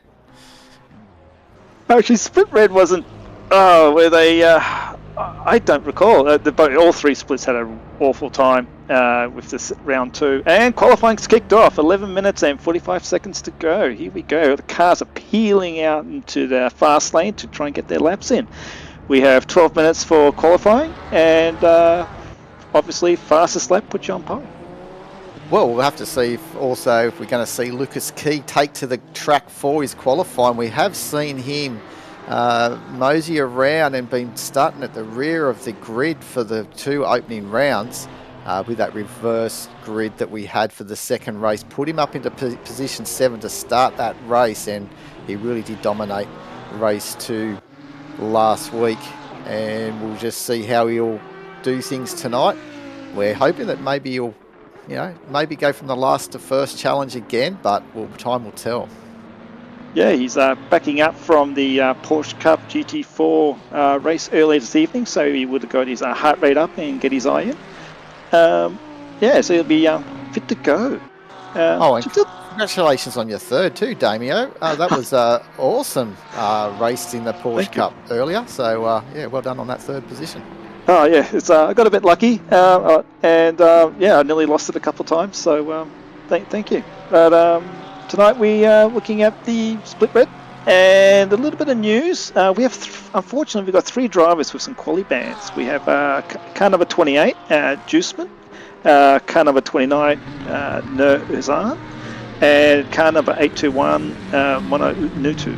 So unfortunately, those guys have produced some penalty points to add up to a quali ban, so they'll be sitting out, and they'll be starting at the back of the grid. Yeah, so Lucas Key won't be starting at the back of the grid as long as those guys are in the grid tonight. So we'll later to see if they have made the trek to the Nurburgring. I tell you what, last week, as you said all splits maybe had as a rough time. I really think everyone had a pretty eventful reverse grid. I think the first race out of all the 3 splits was pretty straightforward, but then once we hit that reverse grid, we did see things get a little bit spicy. So this track here around the Nurburgring, the GP layout, does create some good racing, and we might see some side-by-side action at the same time through some of these corners. We'll wait to see how that all unfolds. Absolutely.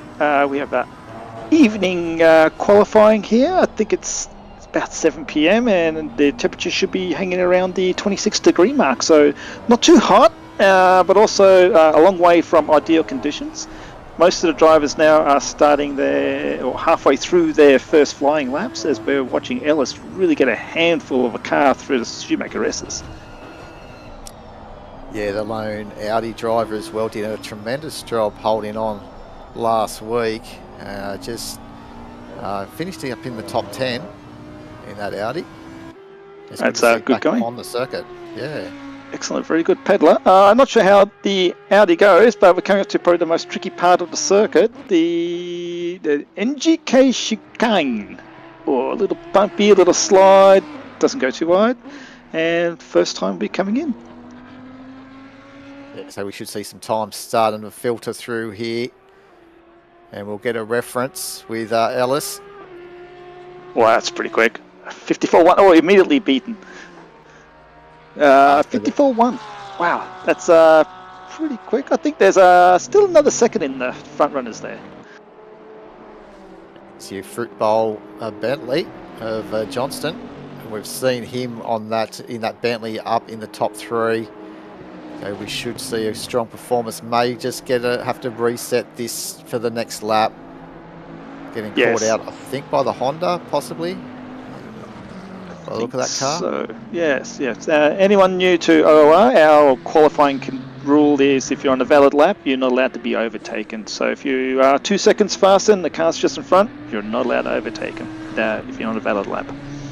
As we see, Keys here, 0.2 of a second up. A little bit of time dropping. Probably still another fast lap to come after this one.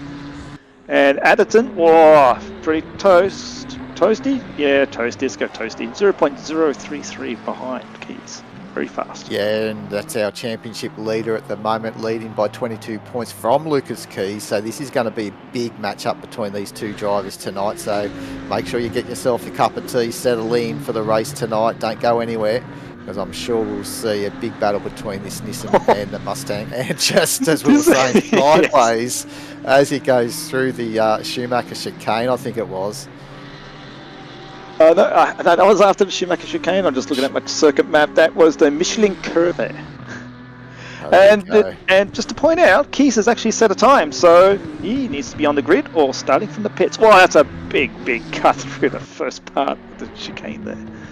Looks like it's validated still. He's still valid, so he's up by almost 0.6. There he goes. Puts it to a 53.6 on the dial. Wow. And look at Ellis right behind him, 0.005 of a second behind in that Audi. He is absolutely screaming, Breno. That's a super fast time. And Adderton, 0.050. Wow. Super fast. Yeah, we got Nathan Monks just starting through sector 1. And his nice livery doesn't seem to have come up, I don't think. Some was missing due to server restart. Yes, we'd like to have a bit of shout out to Glenn, who got everything working tonight. We were mentioning in the booth earlier that it's been working so well for so long, and this is the first big issue we've had for quite a while. And very happy that we're underway, as we got less than half of qualifying left. We have 5 minutes to go. We have Keys, Ellis, Adderton, Gobi, Ricciuti, Tawfik, Slavaggio, and Johnson in the top 8. Yeah, Tawfik is in the pit lane at the moment with 5 minutes remaining, so just probably getting a reset. And most of these drivers you will probably see might get some fresh boots on and get back out there to put one more time in. As we see again, just showing the rotation of this instant. Lucas Keys at the same point, almost repeat. He's up faster than what he was the previous lap. He's going to do it. It's hard to tell that this could be an invalid because the timing is less than 2 minutes. So we'll see comes through. Some time, dropping a lot of time. As we here we got John here screaming through Porsche, going through the last corner, and across the line, corner up and improving. Where's this in? It's going to be like a P4. P5.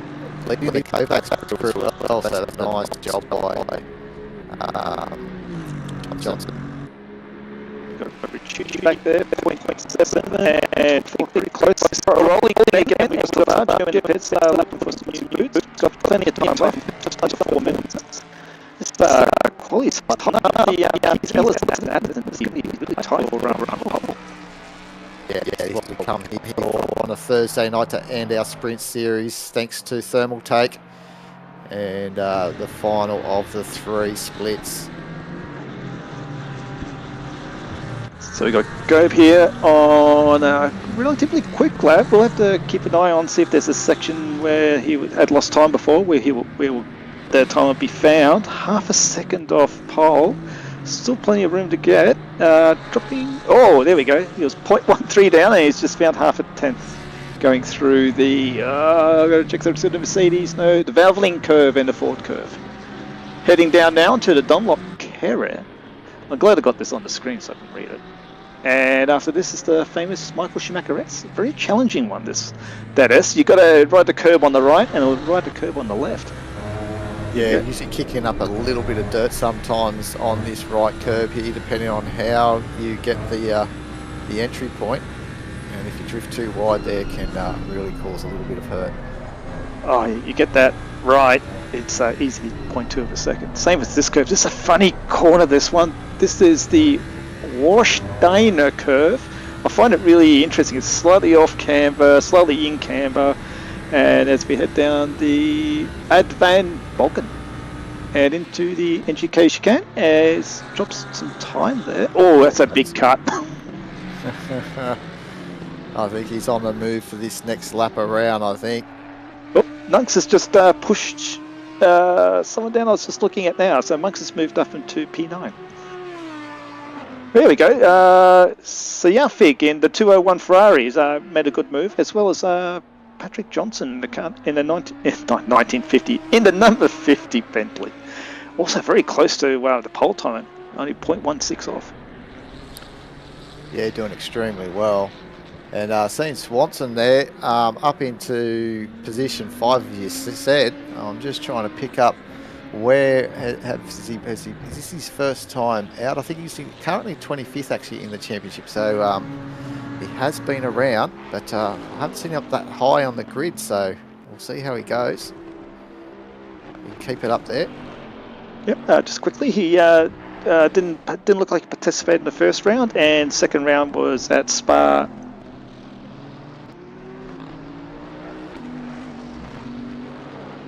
So you see Johnson up just a little bit. I don't think it's going to be enough to get a spot. No, but super tight though. 1/10 of it, less than 1/10 of a second for the top 4 drivers. Still time for some drivers to get 2 laps in. Yeah, depending where they're on the track, this will probably be Adderton's last attempt here, and he's trying hard. He's still got a red on the Delta, but it's just flicking around, flirting to get into the green. If we can trust ACC timing here, but looking like it's probably pretty much on song, correct with the timing. So we'll keep on board, see how he goes. Round time, lost a little bit of time. I think he was very quick through the next section here. We'll see how it turns out. Very close. Yeah, less wide than last time for sure, but time is slipping away. Maybe the tyres are starting to give up. I think this corner here, he was magical through here. Found a bit of time, dropped a little bit, it's 0.1. We see some drivers now going into the pits, finishing the laps. Not a major change in the top 8. Going through chicane. Oh, it's a big bump there. It's pushed him wide, but still super fast. How did that time go through? Last corner, dropping a bit of time, picking up time. Going to find anything. You need just the smallest margin. Does not look like it's going to happen. Top drive. Hold on to your seats though. We've got Ellis now on our screens, and he's a little bit faster. He only needs to find 0.005 of a second, and he's almost doing that if he can continue on a good exit. Can he get this Audi on pole position and drop Lucas Keys? Oh, but runs wide and costs him quite a bit of time here. It doesn't look like he's going to do it, Damio. No, that dirt really, it's like a handbrake. Just slows you right down. Yeah, unfortunately, Unless, he's really, did you see the send? He wants it. 0.5 off. No, top effort, Ellis. Good drive. And Gormley needing off the pace. I thought Gormley was a little bit quicker than this, or am I? I thought it was a bit more up front. 2 seconds off the pace. So not sure what happened here. Yeah, no, I think he's just still getting. I don't know if he's driven the Mustang a lot, but just getting to grips with that. He's had some unluck as well. He had some unlucky things happening to him at Spa last week as well. I think he was involved in an accident that was, just none of his doing. So that's never good. And the exit left. The commentators just need to talk about a driver and off they go. A little bit off-road. All right, so we finished. That was a very fast, very competitive qualifying. One thing that's thrown me out is in the timing tower, it's all pro drivers, so it's going to be a bit challenging for me to actually pick up who was the Silvers and the Pro-Ams and the M-Class drivers. Yeah, it's going to be tough, but we'll have to just hopefully use some of our knowledge if we can. But at the same time, I'm sure that we'll just be enjoying the action on track and see where they all turn out. So unfortunately, we don't have all the liveries loaded up due to the restart of the some of the technical issues we have had of the lobby. But as we have a drive-by through the grid, there's still some nice liveries out and about that we've become used to seeing. But unfortunately, some of those Aston Martins, we had some nice liveries there in the opening 2 rounds. And I'm sure they'll be back on your screens next week. Oh, here we go. P14. Who do we have here? It's Miles. It's Miles. Yeah. That's good work on the teeth. Liking it. And the eyes on the eyebrow. I love it. Yeah, too good. And a very classic black McLaren. And a very pretty Ferrari in a blue and purple. Yeah, they get everything here in the split red, I tell you. Oh, dude, I do like that Lambo. That's nice, that Lambo. And also, I think was that Rochford on the right? Oh, what's that writing on the side of the door there? We'll check it out. Roger, that's nice layout there. Sorry, I'm all over the place. It is liveries. Liveries. Got it. Oh, yeah, it's liveries or something. Looking good. Classic black Mustang. And that's Cricky's Evangelion. Yeah, it's a Honda. Yeah. I see the Nerve logo near the rear wheel. Nice one. Do you like some Evangelion? And that's Pete Chalmers, I believe. No? TRK. Pete Chalmers. And in the opening round, I called these were like my pajama and my gym jams, but I'll take that back. I don't want them to be my gym jams. He's looking at you, buddy. He's looking at you. There you go. The classic mobile one. There's Gosling. That's a neat little livery for the Porsche. Very good car. See, this is looking good. Some really good liveries. And as we fly by there, so we've got 30 cars on the grid tonight. I think we may. I'm not too sure if there's a little drop in numbers there from previous round, but I'm sure we're going to see plenty of quality driving here. And this battle up front is just. It's going to be worthwhile. We've got obviously Lucas Keys in first, and I think it was Brady just behind him in P3. So they're both going to follow each other and see. And I think Brady will be trying to muscle Ellis if he can wide in the opening corner, and we might just see the two at it leading the championship out of turn 1. But we'll wait and see if Ellis can, if Breno can hold on around the outside, because if he can, he'll obviously have that run up into turn 2 on the inside. So, oh yeah, it's going to be amazing going into turn 1 again. Not that I have any experience in doing such things. And look at the views that we got here coming through with the setting sun, I believe, as well. This is going to play a factor with some of the drivers with the glare in some points of the circuit during this. Oh, very much so, yeah. Yeah, leading into the first sector, going around the horseshoey bit before you get to look at the grandstand, it's all in your face and you can't see some of your braking markers. So that's going to be pretty dire, and cars going deep accidentally. I'll quickly go over the championship standings at the moment. So we've got Brady Adderton in car number 630 leading the championship from Lucas Keys, car 777. Stefano Ricciuti is currently in P3. He's in car number 164. In silver class, we have Tim Gobe, car number 72. He's driving the Ford, I should say that as well. Carl Johnson's car number 52 in the Porsche. Pete Chalmers, car 78 in the Porsche. Going down to Pro-Am, we have Michael Rosser, car number 7 in the McLaren. Ahmed Jusman, he's one to watch for this race as well because he's starting from the back, car number 28 in the McLaren. And Scott Rochford, car number 332 Pro-Am in the Porsche, and need to scroll down for the AMs. And the AM class, we have Kalen Rosser, car number 18 in the Ferrari, and Cliff Mononutu, car number 821 in the AM. I'm not sure if he's driving tonight. And that was Ahmed Ursan, car number 29 in the Mercedes tonight. So that's our championship guys. As cars are forming up double file, I'll hand it over to you to do some excellent lap 1 calling. Yeah, no dramas, thank you. And I don't know if Ahmed is actually here tonight too, so we'll just, I can't see him on that leaderboard, so unfortunately he's not there, but here we go as they just forming up, a few nerves just tickling away as they get ready, but a lot of these guys have done this Neil, many times.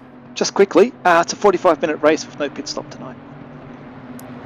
Yeah, so no pit stop, all out, so no need to stop. So this should be very entertaining. And here they go around the final corner. They'll find their starting grid spots holding that lit line. And Lucas Keys will be waiting. It'll be a long wait as we get everyone lined up in the back there, waiting for the green. And it's green flag, and look at Ellis now cutting down, trying to see if he can hold that inside line. He's just moving it away around to protect that attack from Adderton. And he's actually going around the outside if he can on Lucas Keys. It looks like they're all getting around here, couple 3 wide. And they've done a good job out of the first corner, but there's a little bit going on in that background here. We can see a car very, very wide on the outside. But it looks like there's a mess. There's a mess there. Yep, we'll see how they can all get themselves going. Wait to see if there's any call of the safety car. But yeah, it looks race like it. is on.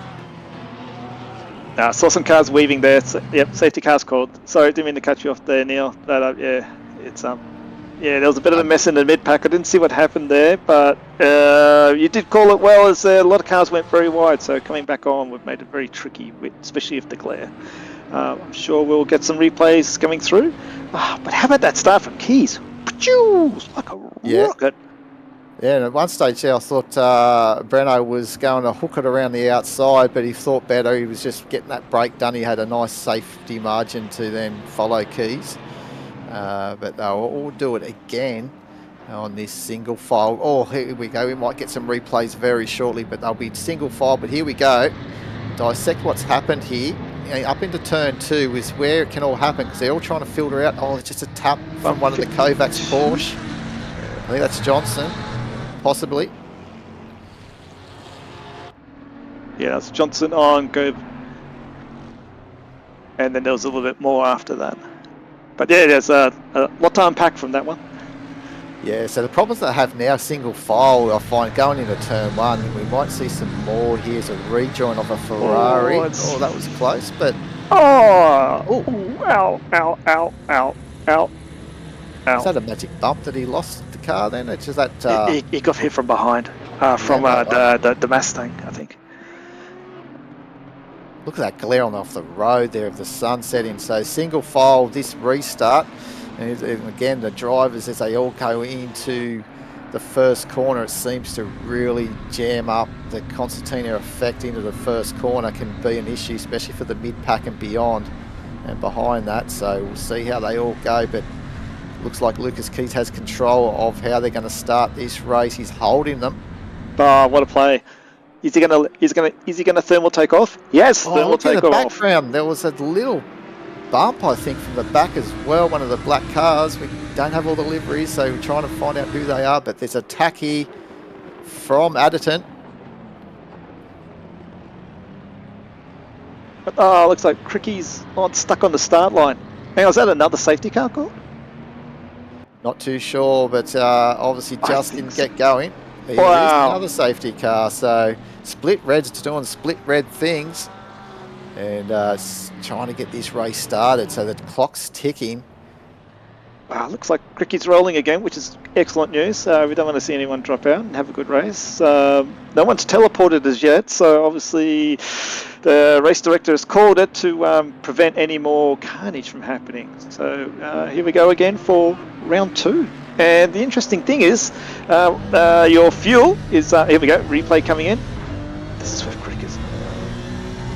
It's coming down. Oh, you know what's happened. Yeah. Concertina effect. Yep. Everyone thought it was go from the last corner, but Keys held up, which is his 100% hero's right to do. And people got caught out because, as you're saying, Neil, everyone's just concertinaed up. Yeah, that was there even before we got to turn 1. But yeah, definitely. So this is where, what do you think? What normally happens if you're in this sort of situation? You've had 2 safety cars in as many laps. You start getting a little bit frustrated, or you lose that that concentration from your opening laps now, or it's a real reset.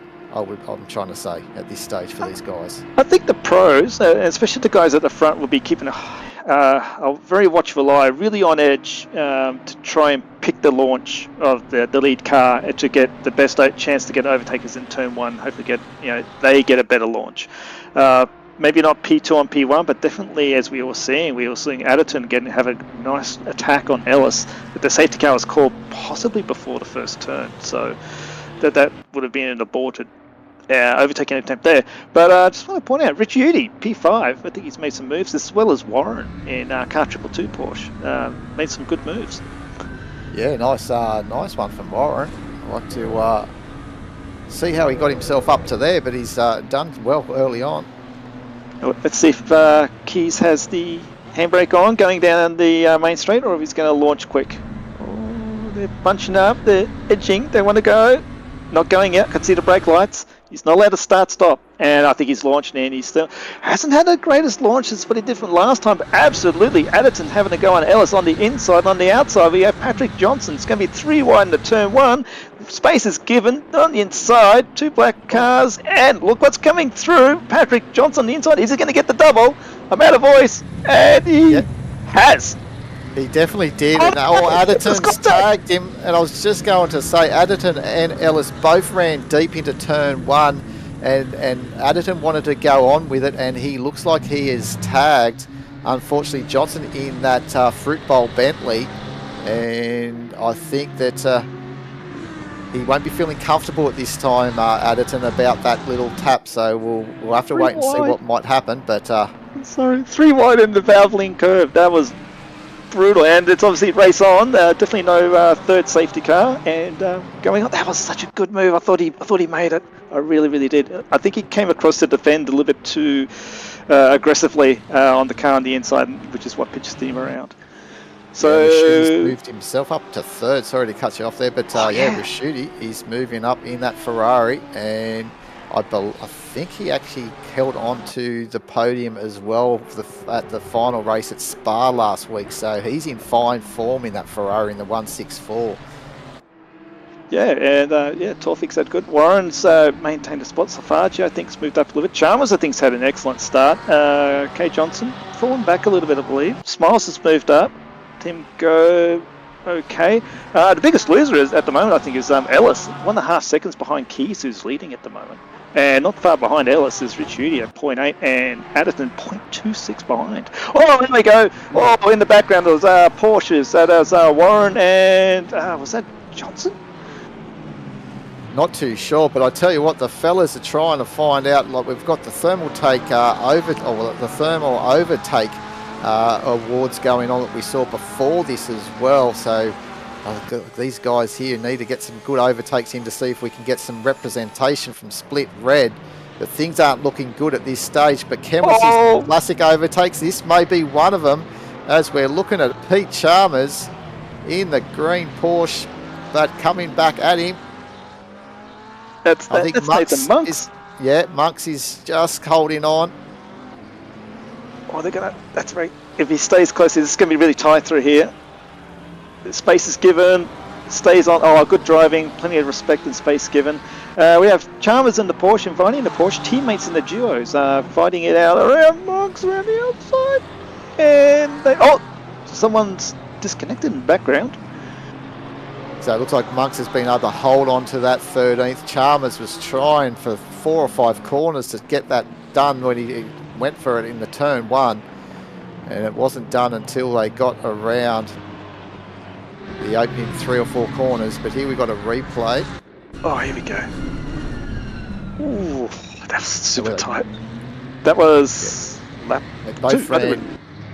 This is where they both ran deep, and just that little lazy touch. We talked about this also at Spa, and you just feel rotten when that happens, even when you're the car that has done the tap as well, that it's just a minute tap, and the cars are loaded up, and it's just a lazy spin that results.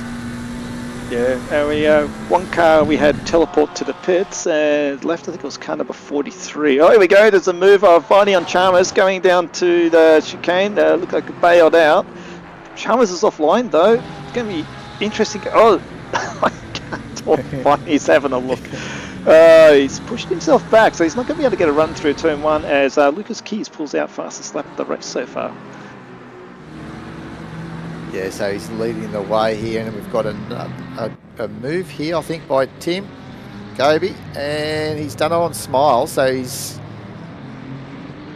we mentioned how he didn't seem to qualify too well. He seemed to be, I think he qualified in 21st, so he's up to 11. So he's made 10 spots, basically in probably about 2 or 3 actual races, probably 2 racing laps. I think this is a 3rd actual racing lap we're on now. So good job by Goby. Yeah, 4 laps already into the race. 10 minutes passed already, so we're nearly quarter distance, and we've only just started. Just a quick heads up on the weather. It's a sunny sunset with nice, comfortable 24 degrees, and no rain in sight. Yeah, it's like how we like it here at OOR for these sprint series, but we never know. There could be a wet race coming up shortly, but at the moment, nice and dry for the fellas. And the action is starting to heat up even as the sun's going down. And we got Smiles. He's just leading a little train here. And Monks just caught right up. And they've dropped Chalmers a little bit as well by 1.5 seconds. And a quick point at the front. Keys has extended on Ellis by 2.6 seconds.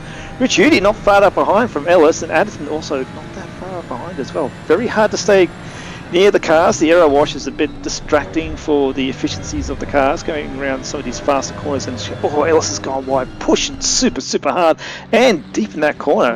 Rich Hudi might. Oh, here we go. There's Rosser on Monks. Monks got through. Yeah. So Monks is on a comeback drive at the moment. Trying to get back up the order. He probably would have got involved in the lap 2 shenanigans.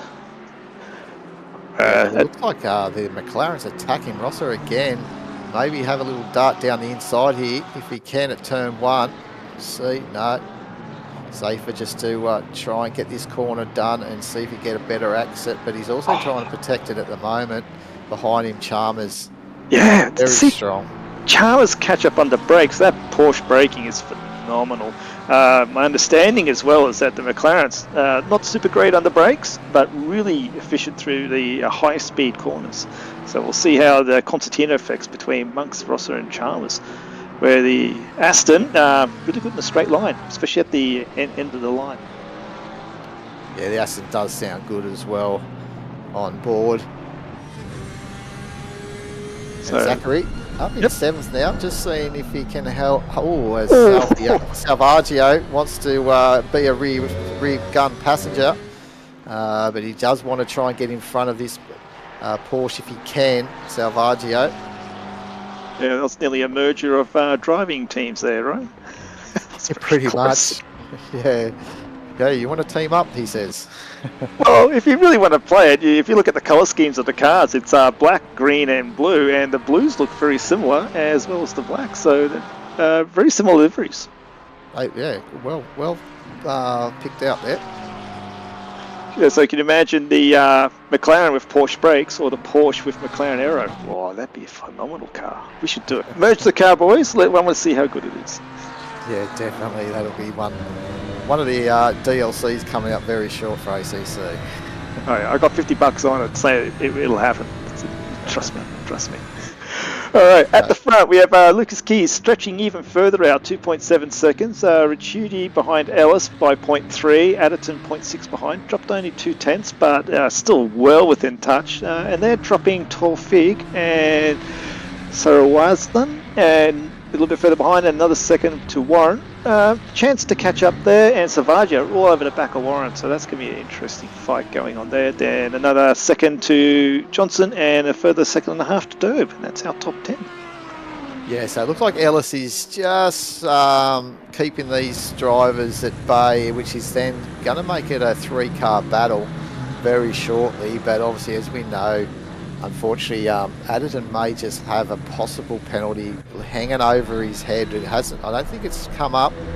The stewards will be working hard. Well, we have P13, Rossa, car number 7. It's in the pit lane.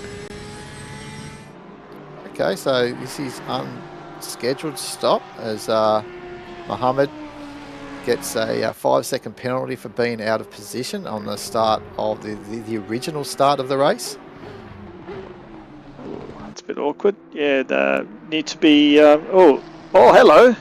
Infraction on lap 2 for Keys. That would have been the restart. Yes. I'm going to throw a speculator out there. Maybe accelerated, braked, and accelerated again. That's the only thing I can think of there. We may see a replay similar to this later on. We're not too sure, and it might just show that, but obviously the stewards would have looked at that, maybe the throttle. Oh, absolutely. Things like that. So, and we did see what ended up happening there. There was the mid little pack incident, and then further down as well. At the back, sorry, we see Juiceman off with the yellow flag halfway around the circuit. It's car number 28. Okay. So I didn't mean to cut you off there, just it's a tricky part, he was mid-pack. Oh, Ben Curtis. Ooh. 15 seconds for lap 1 incident. Yeah, so plenty going on, and obviously that was probably up in turn 2, possibly. There was a little bit going on there. Oh, it's very busy, wasn't it? It sure was, but look at Goby's up into 10th as well, so he's slowly, see if he can get onto the back of Johnson, he's going to be right behind the battle that is sort of brewing with Salvaggio and Warren. So those cars could actually help each other, hopefully, and we could have a 4 or 5 car battle for position 7. So that would be insane. Come on, lads, go do it. I want to see this happen. So we're looking down the grid. Sorry, it's looking at the Porsches just behind Monks. Hasn't stretched the gap. We get a new timing. Oh, Chalmers is actually. Hey, here we go. Monks half a second behind Smiles, and Chalmers caught up 0.4 in that last sector and dropped a bit of time from Viney. As we see Monks go through the Schumacher S's, grabbing a lot of curb as is required to maintain the speed. Getting on the back of Smiles. If he gets close enough, he'll get a good slipstream. And have a overtaking move through the what we call the chicken chicane, is what I heard from some previous commentary. There you go. But how good is this livery, eh? It's awesome. Use the headlights to incorporate the eyes. It's got the eyebrows. It's a pretty mean looking car, that's for sure. And then, as you were saying earlier, the sunset and the dusk, it really kicks off. That's a very strong livery, especially the flame on the side. Super hot. Oh, here we go. Monks has got a little bit of a run on Smiles going down. He's going to pull out. He had a little look, pull back in again, pulling out again. He's going to go deep on the brakes. We'll see who's got the power on the brakes. It looks like Monks has got through. Looks like Smiles is racing a smart race and not slowing himself down too much to keep the pace up. Yeah, made it look easy. Yeah, and while all that's happening, sorry, Chalmers has dropped a little bit extra time. Oh no. So Ellis here is just thinking this Ferrari's not going to go away soon, and I'll tell you what, he's doing a great job. Very impressed to see how Breno's going in this Audi. But we've also got Adderton, the championship leader, in position 4, and he'll be wanting to get through Risciuti if he can, beat Ferrari, and then have an attack on Ellis and try and get a fair pass done. Oh, absolutely. And another challenging aspect for the leader is the 5-second gap that needs to be stretched out. At currently only at 3.4, it hasn't really gone much further. You know, the first couple of laps, the time was starting to stretch out, but it seems to have evened out.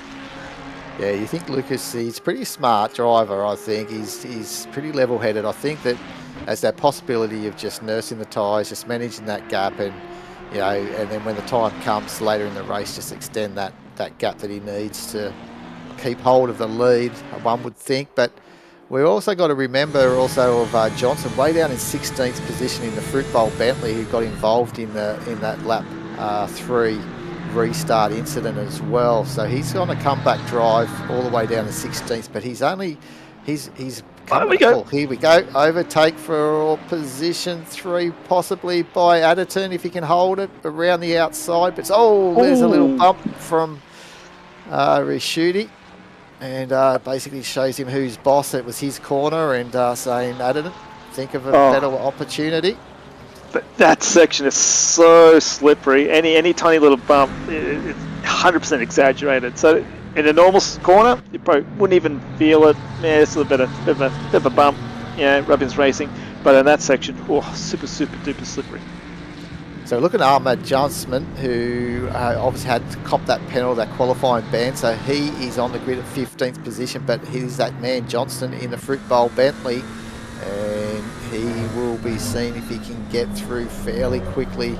See the fire coming out the back of the McLaren. I know, right? It was amazing.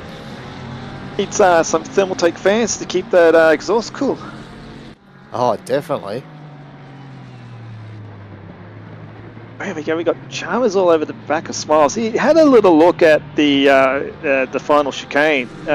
Little look on the inside. Never really got it close. The BMW seems to have got the legs, but I think for this pass, he's going to need a mistake. But Smiles did really hammer some of the curves through the chicane there. Well, how about a 5-car evening dessert here for Split Red for Thermaltake? It's going to be that way very shortly if Smiles can keep Chalmers behind, because Viney and Jusman and Johnson, as you can see in the background, are slowly reeling these two in. So it's going to get very exciting in the next number, or probably the next lap, really. They've caught them up fairly quickly. Oh, very fast. Viney was what? Oh, jeez! Ow! Oh, I felt that. Oh, did you feel it more? Ow! Well, my feelings are loose. Viney was 2.2 seconds behind Chalmers, and they've actually caught right up. So we have ourselves a Smiles train. Yeah, exactly. And I won't go to the Smiles jokes, but you know you'll fill in everything because it's like dropping your back fillings out. So Smiles is leading that way of the pack there at the moment. Yeah, it's looking like Patrick Johnson has got a good run on Juiceman through the. Oh, hang on! Up front there was Viney's getting a look. Not Viney. It was. Chalmers. Chalmers, thank you. Which allowed Viney to have an extra look at Chalmers. Oh, very tight racing. Yeah, the Porsche is super strong through that first section. That's where they make up their time, as the two Curvex boys are having a very close powwow together. So Porsche super strong in the first section, not too bad in the second part, but the third one's in the long straights. It's where it just falls down a little bit.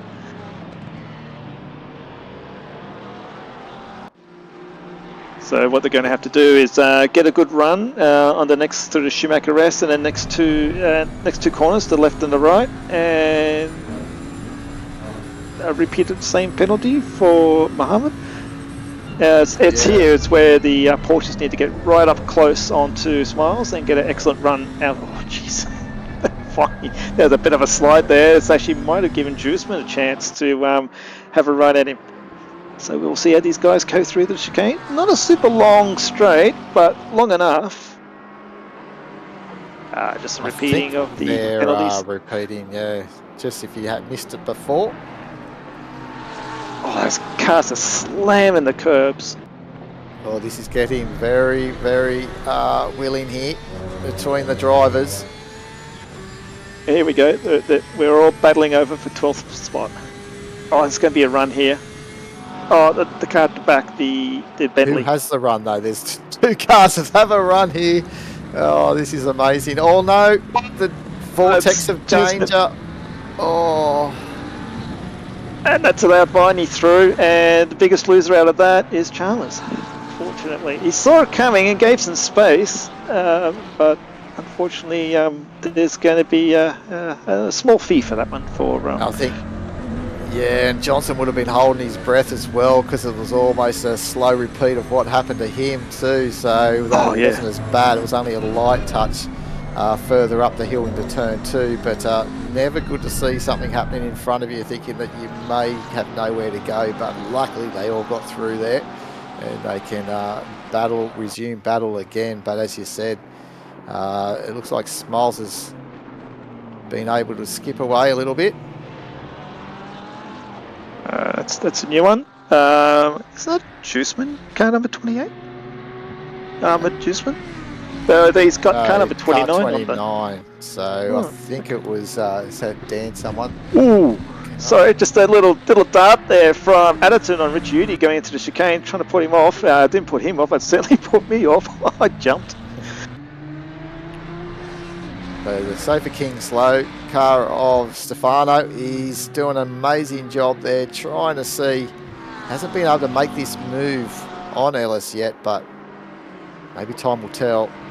Looks like the Bentley of Johnson trying to racing there. Get his opportunity here, get a good exit if he can, and really attack. I think it is Jasmine. Yep. So the two lead cars that we have in this pack here is Juiceman and Viney. They are Pro-Am, and behind them we have Patrick Johnson in Pro Class. Let's go around the outside. No. He's braked a bit earlier and he's kept it safer this time. I think the Porsche have an excellent run through. Yeah, he's pretty safe here. Not for lack of trying from Juiceman. Oh, was that a little bit of a snap there from Juiceman then? Yeah, it's super slippery. The Porsche is mega grip through here. You can almost do whatever you want, whenever you want there. The other cars are not so beneficial having any engine over the rear wheels. Or he's going to have to look down the inside. Oh, jeez, that's a bit of... Interesting that there's going to be front aero damage on the McLaren. I've been told that any front damage is like the Porsche fused to that damage. Makes the car very a little bit more unpredictable to drive. And I say in this case will be understeer. Callum Rosser, car number 18, a 15-second penalty for lap 3 pen. It's an Viney's cut back corner. Oh, this is going to be challenging going up to the Schumacher. As we got Juiceman on the inside, you get Chalmers. Viney's going to give some room. It's very tight. There's a little bit of bumping there from Johnson. Viney is joining in as well. Oh, they're going to make it to the left-hander. Inside we got Juiceman. Oh, I can't call it. I ran out of voice. The boys are just not letting up here, and it was very good job by Johnson as well to hold off Chalmers' attack as well. But look at the battle scars, as you said, on that McLaren. And how good's this view of seeing the Bentley and the McLaren at it out of the little kink of the back straight. Oh, and why does Viney go and regathers, but he's lost a position. And how did Johnson get from, I think it was 15th up into 13th in one corner? Amazing job. Excellent run. There we go. Got the replay. So he's got the move. Oh, so he got the job done earlier out through the chicane, but then carried the speed through the final corner as well. And guess who's joined the party? O'Brien. In the Ferrari at the back there. And why not add in a Ben Curtis?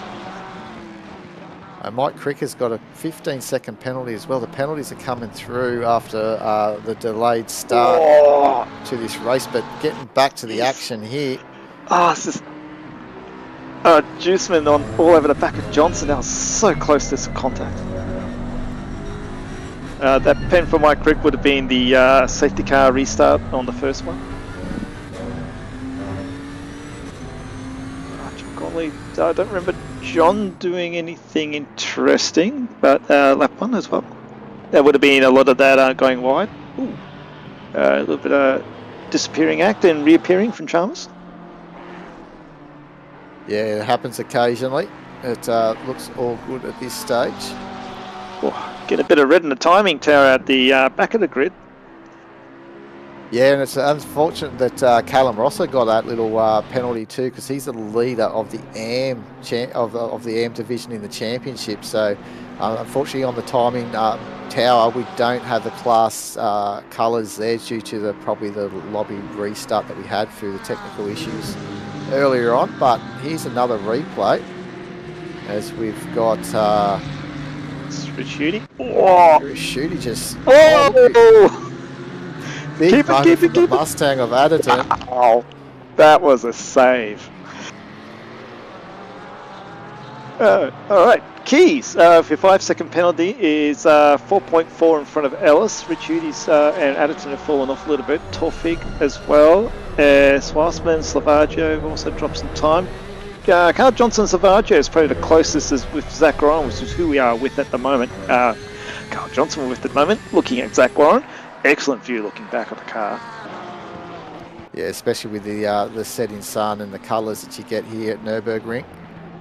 Almost as good as the custom made Thermaltake or pre-made PCs from Thermaltake. If you've seen them on the website, they're something to behold. I tell you, I'd put one up just on display. What do you really call those cases? They're like aquarium cases, because like they've got the two pieces of glass and you look inside. Oh, they got the tower. They've got some classic, something that will withstand the years, I reckon, of PC gaming. So if you're interested in upgrading, obviously check our sponsors out, Thermaltake, and I'm sure that they'll do you a good deal, especially if you let them know that you're part of OOR. Yes, there was mentioned last night, if you go to our Discord, there is a discount code that you can use at Thermaltake, and it is told that it applies for virtually everything. So there'll be a couple of pieces that aren't covered. I cannot say because I have not looked, but when someone says virtually everything, it probably covers everything I want to buy. As we see, Zach Warren all over the back of Johnson. And don't forget, all the drivers that are in the series that make each race, they get a ticket into the lucky draw prize for the Thermaltake RGP Pro Gaming mouse that we saw earlier from Wesley Yell, that actually got that before this race. So congratulations to Wesley, and we're still going to be asking Wes to get a photo just to try and prove to JC. Oh, well, I can't always believe everything that comes from JC, so we'll wait and see, and really want to see if we can really mock something up that and see him racing with the keyboard and mouse. Yeah, I think it'd be a good setup. Yeah, throw it in the Discord channel under your rigs. Show me your rigs. As we see the Kovacs lads driving very hard together, and the Pete Chalmers is with the silver class driver. Got a promotion this season from Pro-Am, and he's behind Barney, his teammate, in the Pro-Am class. So we'll see if there's any team orders coming through, but I think not. These guys are going hammer and tonga at the moment. That's one thing Kovacs do. I think what I've seen, actually I don't really know the inners of Kovacs, but from what we've seen so far in this season, they have really been racing hard as teammates, so not giving an inch. So, but well deserved to Chalmers, as you said, promotion up to silver. That's a big deal here with OOR. Oh, more pens coming through. That's going to throw something around. Carl Johnson, car number 52, 15 seconds. That's not good. Where is he? At the top, P8. As it just appears. that's going to drop him down below, possibly out of the 10, unless he can get moving with 12 minutes, just over 12 minutes remaining. Oh, how fast has that gone? It's gone pretty fast, and I'll tell you what, it's so enjoyable calling these races, and the time does fly with the great camera work also by one Benjamin Hignett that brings all this action to our screens. So thank you, Ben, and here we are. This is the sort of work he does. Beautiful replays. Oh, is that two moves in the background? Oh no! Oh! Ow! Ow! Ow! Ow! Ow! That would be the that would be the pen. And that's the K-Bax crew getting together.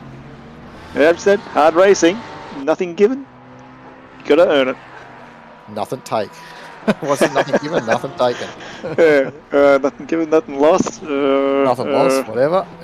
So Lucas Keys has just been able to, give himself that margin now of just over 5 seconds. So he's really just managing that gap slowly and not abusing the tyres. So there's no danger of possibly those cars coming back at him late in the race. So a nice calculated race at this stage, other than probably the restart where he actually got that penalty. Yeah, here we go. Mr. Hugs, Bitch Hugs, and the Cambo Racing Lambo. As we look at Scott's Rochford, that is one beaten up Porsche.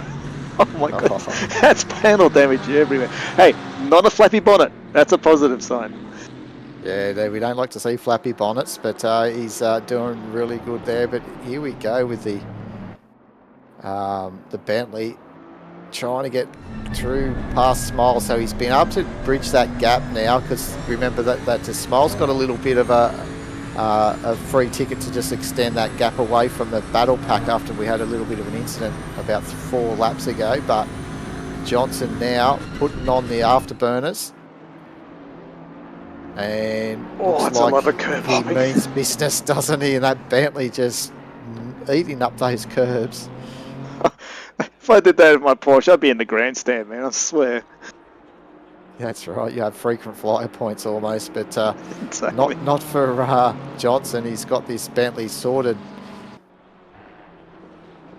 Well, looking at the timing at the bottom, the best versus the last lap, it's Johnson's 1 second slower that lap, so obviously a big delta. And if we look in front of drivers, there's a big gap to the car in front from Smiles to Monks. It's 11 seconds. So Johnson will probably fit back into that P11 spot. Yes. As we look backwards from Brickley onto Rochford, looking at the assessment of the insurance claim after the race. That's it. Yeah, I got evidence there of what's been going on. Oh, he's close. That's a good almost, run. Peeling the Kovac sticker at the front off that car onto the back of Brickley. Oh, I said it before, but there's more red on that timing tower now. It's it's been a pretty wild race, very hard charging. As we're coming to less than 10 minutes, we're down to 9 minutes as the leader crosses the line now. So I'm going to start figuring out how many laps we got left. So I'm thinking 5 laps. Yeah, possibly that. We've got obviously not Ellis. I'm sorry, I've just had a mental break. We've got Lucas Keys coming into the first sector. So. Well, in the first sector, near the end of it. Oh, here we go. And move done. Johnson goes past Smiles. And it allows Juiceman to catch up as well. There's a big, I'm not sure, did I see a big slide? Brickley in the Nissan getting chased down by Rochford and the Porsche, being followed by a Lamborghini of Hugs. 3 slowish top speed. Oh, jeez, it's close.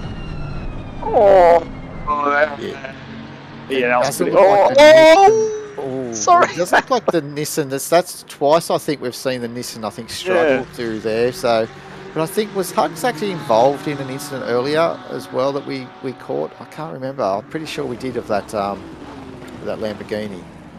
So he's obviously not in a position where he should be. I'm pretty sure he was further up the road. So he's obviously coming back from the incident earlier on. Yeah, he was still been up there, wasn't he? There we go. Here we go. This is what you're talking about. That's the one. Yeah. Oh, yeah, that's it. That's where I thought there was mentioned something about a Oh, bump or more. something, but he got tagged. But yeah, Ouch, ouch, ouch, ouch. Yeah, why always one on the hit? pulse is our one Ben. Benjamin's doing good. Oh, mate. The camera work, fan-bloody-tastic, as always. Thank you, Ben. And again, I've got to shout out to Glenn. Excellent job getting the server up and running so we can race tonight and see all this excellent racing between these drivers. As we watch Rochford on Bickley coming down to the hairpin downhill. A little bit of flame there coming from the Nissan there. Obviously, heavy fuel usage there. Powering out. Porsche will have the... and we are looking at Juiceman on Smiles. Oh, he's sideways. just holding on to it. But I was just thinking for a moment there about the thermal overtake each week. We might have to have an at most elbow out overtake for split I red. think so. Yeah. I can't pick one. At the moment, we're running out of time to pick one. I think at the beginning there was an excellent overtake. I don't think it worked out in the end. So I can't really say that one. That was the Well, one. that'll Patrick go Johnson down got for around. one of the awards. As I said, all we need is the elbows out, so don't have to be too clean. But I'll we'll take see. it. I don't think OOR will be very forthcoming on that. But look at that. There's an elbows out overtake. Possibly not quite make it. Not finished. I think the McLaren might. Oh, the BMW's got the power down. The McLaren's on the inside. Yeah, it's got through. That's a bulldoze through there for sure. That's an elbows out move. Yeah, so there we go. Let's tick one off the box there. Thank you for that. Oh, sad Mercedes. No. That's a big flappy bottom. Uh-oh. Oh. Hang on. Hold on to things. Brady Adderton has copped a 15-second penalty for causing a collision on lap 3. So all the hard work that he's done, he's going to drop down. So that was that little touch that he did on Johnson. So that's taken a good, what would you say, 25 minutes or so for the stewards to finally come around to dissect that, because it's been so busy in the booth. And we have to thank our stewards for doing the tireless work that they do for OOR to keep the racing standards up there and everyone respectable out on track. So thank you to the stewards for the tireless work that they do. Yes, and we also got a new sporting code with very clear instructions for the drivers what constitutes a pass, entitlement to a pass, and entitlement to space. At the moment, if any part of the car is beside the car in front, are going down a straight, then both cars are entitled to space going around the corner. So I think what's probably happened there is as we watch Rochford have the Nissan's a bit struggle through here, so let's see how Rochford goes through the chicane. Looks like they did a bit of overslowing for the Nissan, and I think looked like Rochford has backed up a little bit to try and get a good run through the final corner here and maybe get a chance at turn 1, perhaps. So, Damiano, I think that I may be needing to go to the stewards, because I don't think they'll be too happy about me saying a little bit of the skin's out on the elbows for the Overtake Award. So, I'm not going by the sporting code there. So, I'll take that back. But that's why I said I don't think I'll be too impressed to be forthcoming for that elbow out Overtake Award. Well, in that case, my suggested move for Patrick Johnson at the beginning is still valid. Luckily, no pen was given for that move. It was a mega one. Well, what else have we got there for good moves as we watch Keys stretch out quite some time now, doesn't it? The gap's really starting to stretch now on Ellis. Yeah, 6.8 seconds. So I think that's a done deal. Adderton, as we just been alerted to, has got his penalties. That's going to slide down, which means our man Rich Udy is going to get a very easy P3.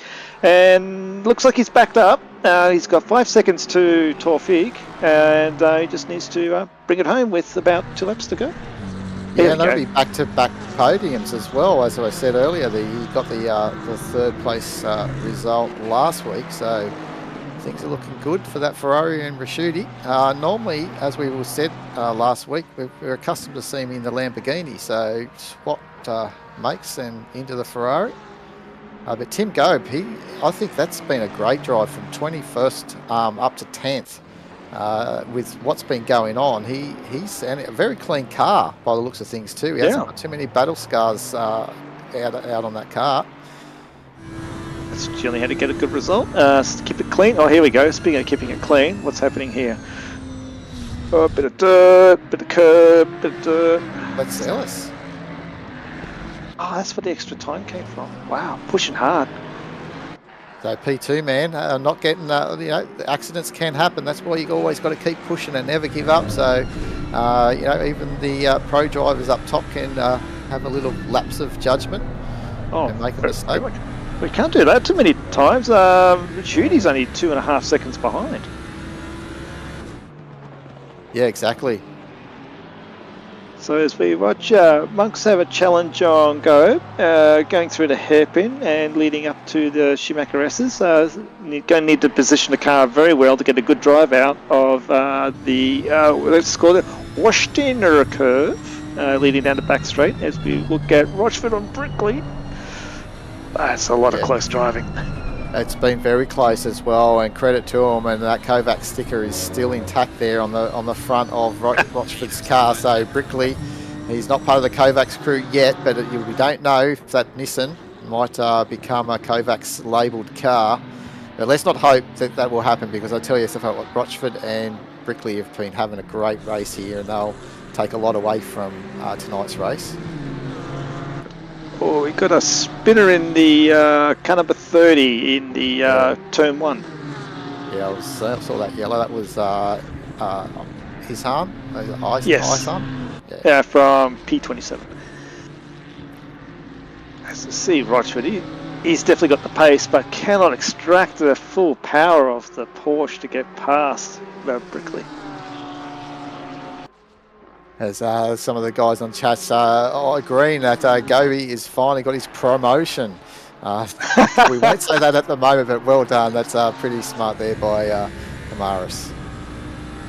As we see our leader down the hairpin and a time ticking down 10 seconds, this will be the last lap with half a lap remaining. So the cars we're watching here got 1.5 laps to go. Or no, half a lap to go. 1 lap to go. They have a part of the race to complete to finish the race. Yeah, that's nice. But these guys, as I said, 3/4 of a lap still to go. But Curtis, this will just be for Pride to try and make that spot on O'Brien. But with those 15-second penalties, he's going to drop him down the grid, unfortunately. But who's going to benefit is Brickley and also Rochford. So this big battle that they've had to climb up the order with these 15-second penalties. Not too sure if they're going to be able to be close to. I don't think they'll get where Jusman is. I think he might be safe. The quick out's 5 as the leader crosses the line, and it's a strong win from Keys for a 5-second penalty. As we see P2 and P3 cross the line very close together of Ellis and Adderton. Very happy wins. And Ricciuti, P3, buddy. Very happy with that. And is that Taufik? No, that's not Taufik. Was it? Yes, it was Taufik. His livery didn't come through. Just all the black liveries that have been showing up tonight, but well done. And I think that Ellis is very happy for that P2 as well. So he was chasing that at Spa and fell on the wayside. But look at this battle here. This is pushing hard. For trying to defend away from Hugs, who's made a big comeback drive after that turn 2 incident.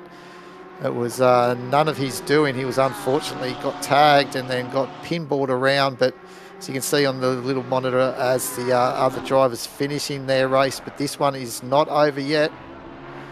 Will we see the Nissan of Brickley hold off? We've seen the Porsche so strong through this section. And down the inside for Hugs. Will he be able to do it? Where's the Lamborghini? Got the power of the Porsche. This is going to be close over the line. I think the Porsche's just got it. Still got a couple more stragglers to come through. I don't mean that in a mean way. There's still 4 cars coming through. We've got Ethan and Gormley battling out together. Only 0.2 together with your pajama car and a Ford coming through. Seems to be quite happy with the end result with a bit of a weave and a flash of the lights. And we got car number 7 and 28 coming through. 28 is the final card across the line. And there we go. the obligatory burnouts and donuts at the end of the race. So well done to all the drivers. And we'll get the results up very shortly. Looking. There we go. Take it away. So we got Lucas Keys, Ellis Rischuti on the podium for overall. And then Tafiq Adderton and Swartzen, Savaggio, Warren, Gobe and Monks is your top 10. And as far as the classes, I'm I had a look. classes, so have a good look, guys, and we'll go and just apologies for the classes. That's all I can really say because I've got nothing on that front. Well, that was a very exciting race. A lot of pens. Oh, there definitely was quite a few penalties dished out there tonight, but well done to the guys, and thanks for Thermaltake for their valued support here with OOR for the Sprint Series. You've watched Sprint Red. I've been your commentator Neil Haynes along with Damiano Zerchini. Thank you very much. Position 3 in the Porsche Cup, so great to have Thank you. A third place driver in the commentary. Until next week, guys, when we hit Mount Panorama, be safe and look forward to your company next week. Right. See you guys. Have fun. Bye.